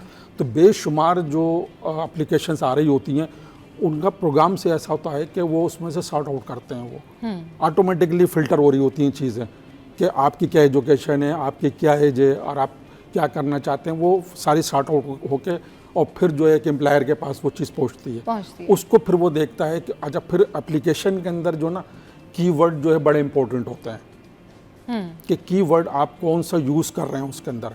तो जब आपको एप्लीकेशन बनानी नहीं आती तो पाकिस्तान में जो आजकल लोग बेरोजगार हैं उसकी वजह बुनियादी यही है। बिल्कुल, बात यही है ना कि जो अनएम्प्लॉयमेंट है उसकी बुनियादी वजह जो है वो एक तो ये है प्रैक्टिकल ग्राउंड पे कि सीवी हो गया, आपकी अपनी चॉइसेस हो गई। दूसरा, आपको बहुत ज़्यादा सारे होते हैं, आप कंपैरिजन फिर वही कर रहे होते हैं कि जी हमारा फलाना जो है वो बाहर चला गया तो वो ज़्यादा पैसे कमा रहा है, तो पाकिस्तान में हमारे पास जो है वो कम पैसे आ रहे हैं। तो भाई पाकिस्तान में आप पाकिस्तानी रुपयों में कमा रहे हैं, जो बाहर गए हैं वो डेफिनेटली कुछ पढ़ के कुछ स्ट्रगल करके गए होंगे।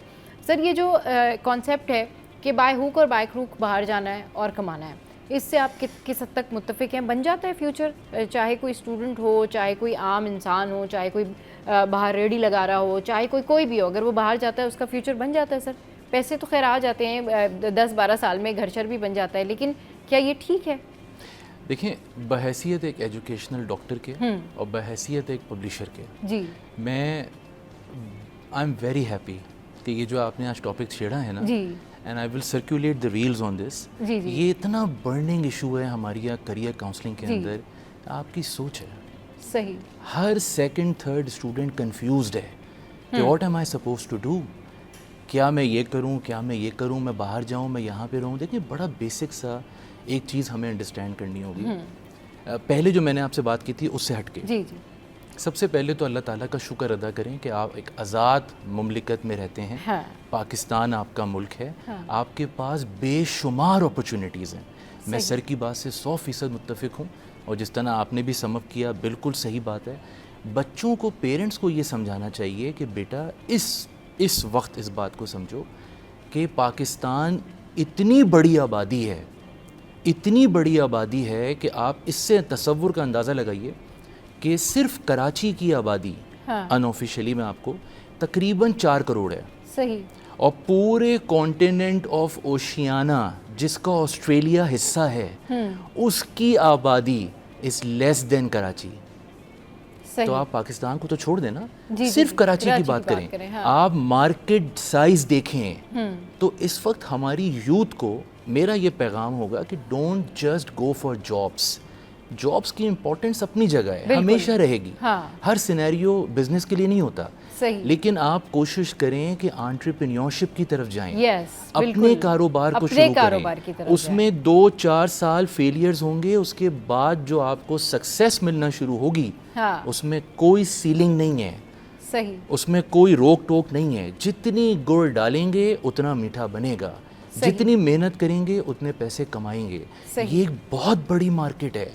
तो पेरेंट्स से मेरी गुजारिश ये होगी कि अपने बच्चों को एंटरप्रेन्योरशिप की तरफ, बिजनेस की तरफ लेके आइए। बिजनेस की तरफ लेकर आए। अच्छा सर, अब मसला ये है कि एक शख्स जो यहाँ पे 30,000 रुपये कमा रहा है, अगर उसको मुल्क से बाहर जाके लाख रुपए कमाने का मौका मिल रहा है और उससे दुगनी मेहनत पे मिल रहा है, तो वो तो फिर जाएगा ना, वो क्या करेगा? उसके लिए तो ये एक बिग अपॉर्चुनिटी है कि भाई मैं अगर मुल्क से बाहर चले जाता हूँ तो मैं ज़्यादा पैसे कमाऊंगा।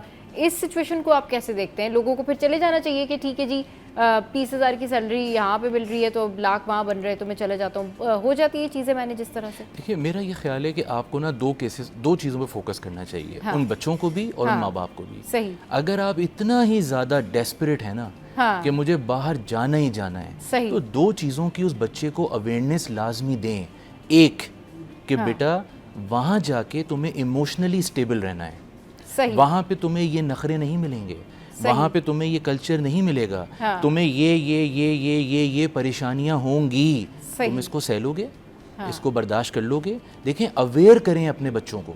जब वो अवेयर होंगे तो they will be able to make the right decision. हो सकता है वो कराची के जो स्टूडेंट है वो तो वैसे ही तमाम तर चीज़ों से अवेयर होते हैं कि उनको पता होता है कि अभी वो जा रहे हैं तो पता नहीं बाइक पे वो लुट जाएंगे, उनका तो मोबाइल फ़ोन ही चोरी हो जाएगा, मतलब उनके साथ तो कोई भी मिसहैप हो सकता है।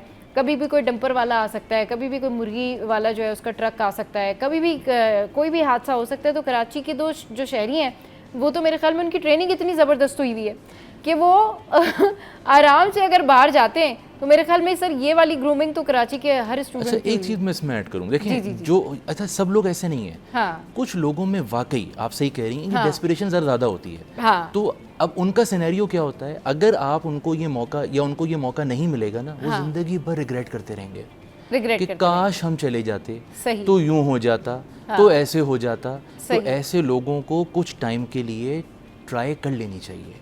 आप जाएं, 1-2 साल वहाँ पे गुजारें, मेंटली तैयार होके जाइए फॉर बोथ द सिनेरियोस। कि आप फेल इस तरह से हो सकते हैं, पास इस तरह से हो सकते हैं। आपको मैनेज करना है ताकि आप वेल अवेयर हों, आप रेडी हों उस बर्डन को बेयर करने के लिए। और फिर आप जाइए, देखें किस तरह हो सकता है आप क्लिक हो जाएं। किस्मत भी तो होती है ना। बिल्कुल बिल्कुल ठीक कह रहे हैं कि अगर लोग विलिंग हैं तो फिर उनको इतनी डेस्परेशन अगर है मुल्क से बाहर जाने की, तो एक दफ़ा ज़रा चले जाएं और घूम के आ जाएं और देख लें कि फिर आपको क्या डिफरेंस फील होता है। बाहर ज़रूर जाएं, घूमने के लिए जाएं, बाहर ज़रूर जाएं, लेकिन यहीं से किसी जॉब पर जाएं ताकि आपके लिए परेशानी नहीं हो, आपके घर वालों को परेशानी नहीं हो, आप वहाँ पर खाने पीने के लिए परेशान नहीं हो, आपको रिहाइश की परेशानी नहीं हो। जो लोग ये करते हैं ना कि बस किसी भी तरीके से हम बाहर चले जाएंगे, कोई भी दोस्त रख लेगा, 10-12 दिन तो उसको भी हम जानते हैं वो रख लेगा, ये परेशानी क्रिएट करती है। ये आपकी जो उस टाइम की जो मेंटल स्टेट है ना उसको ख़राब करती है। बहुत शुक्रिया सर रईस साहब हमारे शो पर आए, बहुत शुक्रिया साद भाई आप हमारे शो पर आए। तो जनाब, आज का शो कैसा लगा इसका फीडबैक आप ज़रूर हमारी सोशल साइट पर दीजिएगा और ऐसे ही हंसते रहिए, मुस्कुराते रहिए और देखना मत भूलिए। Keep watching city eight.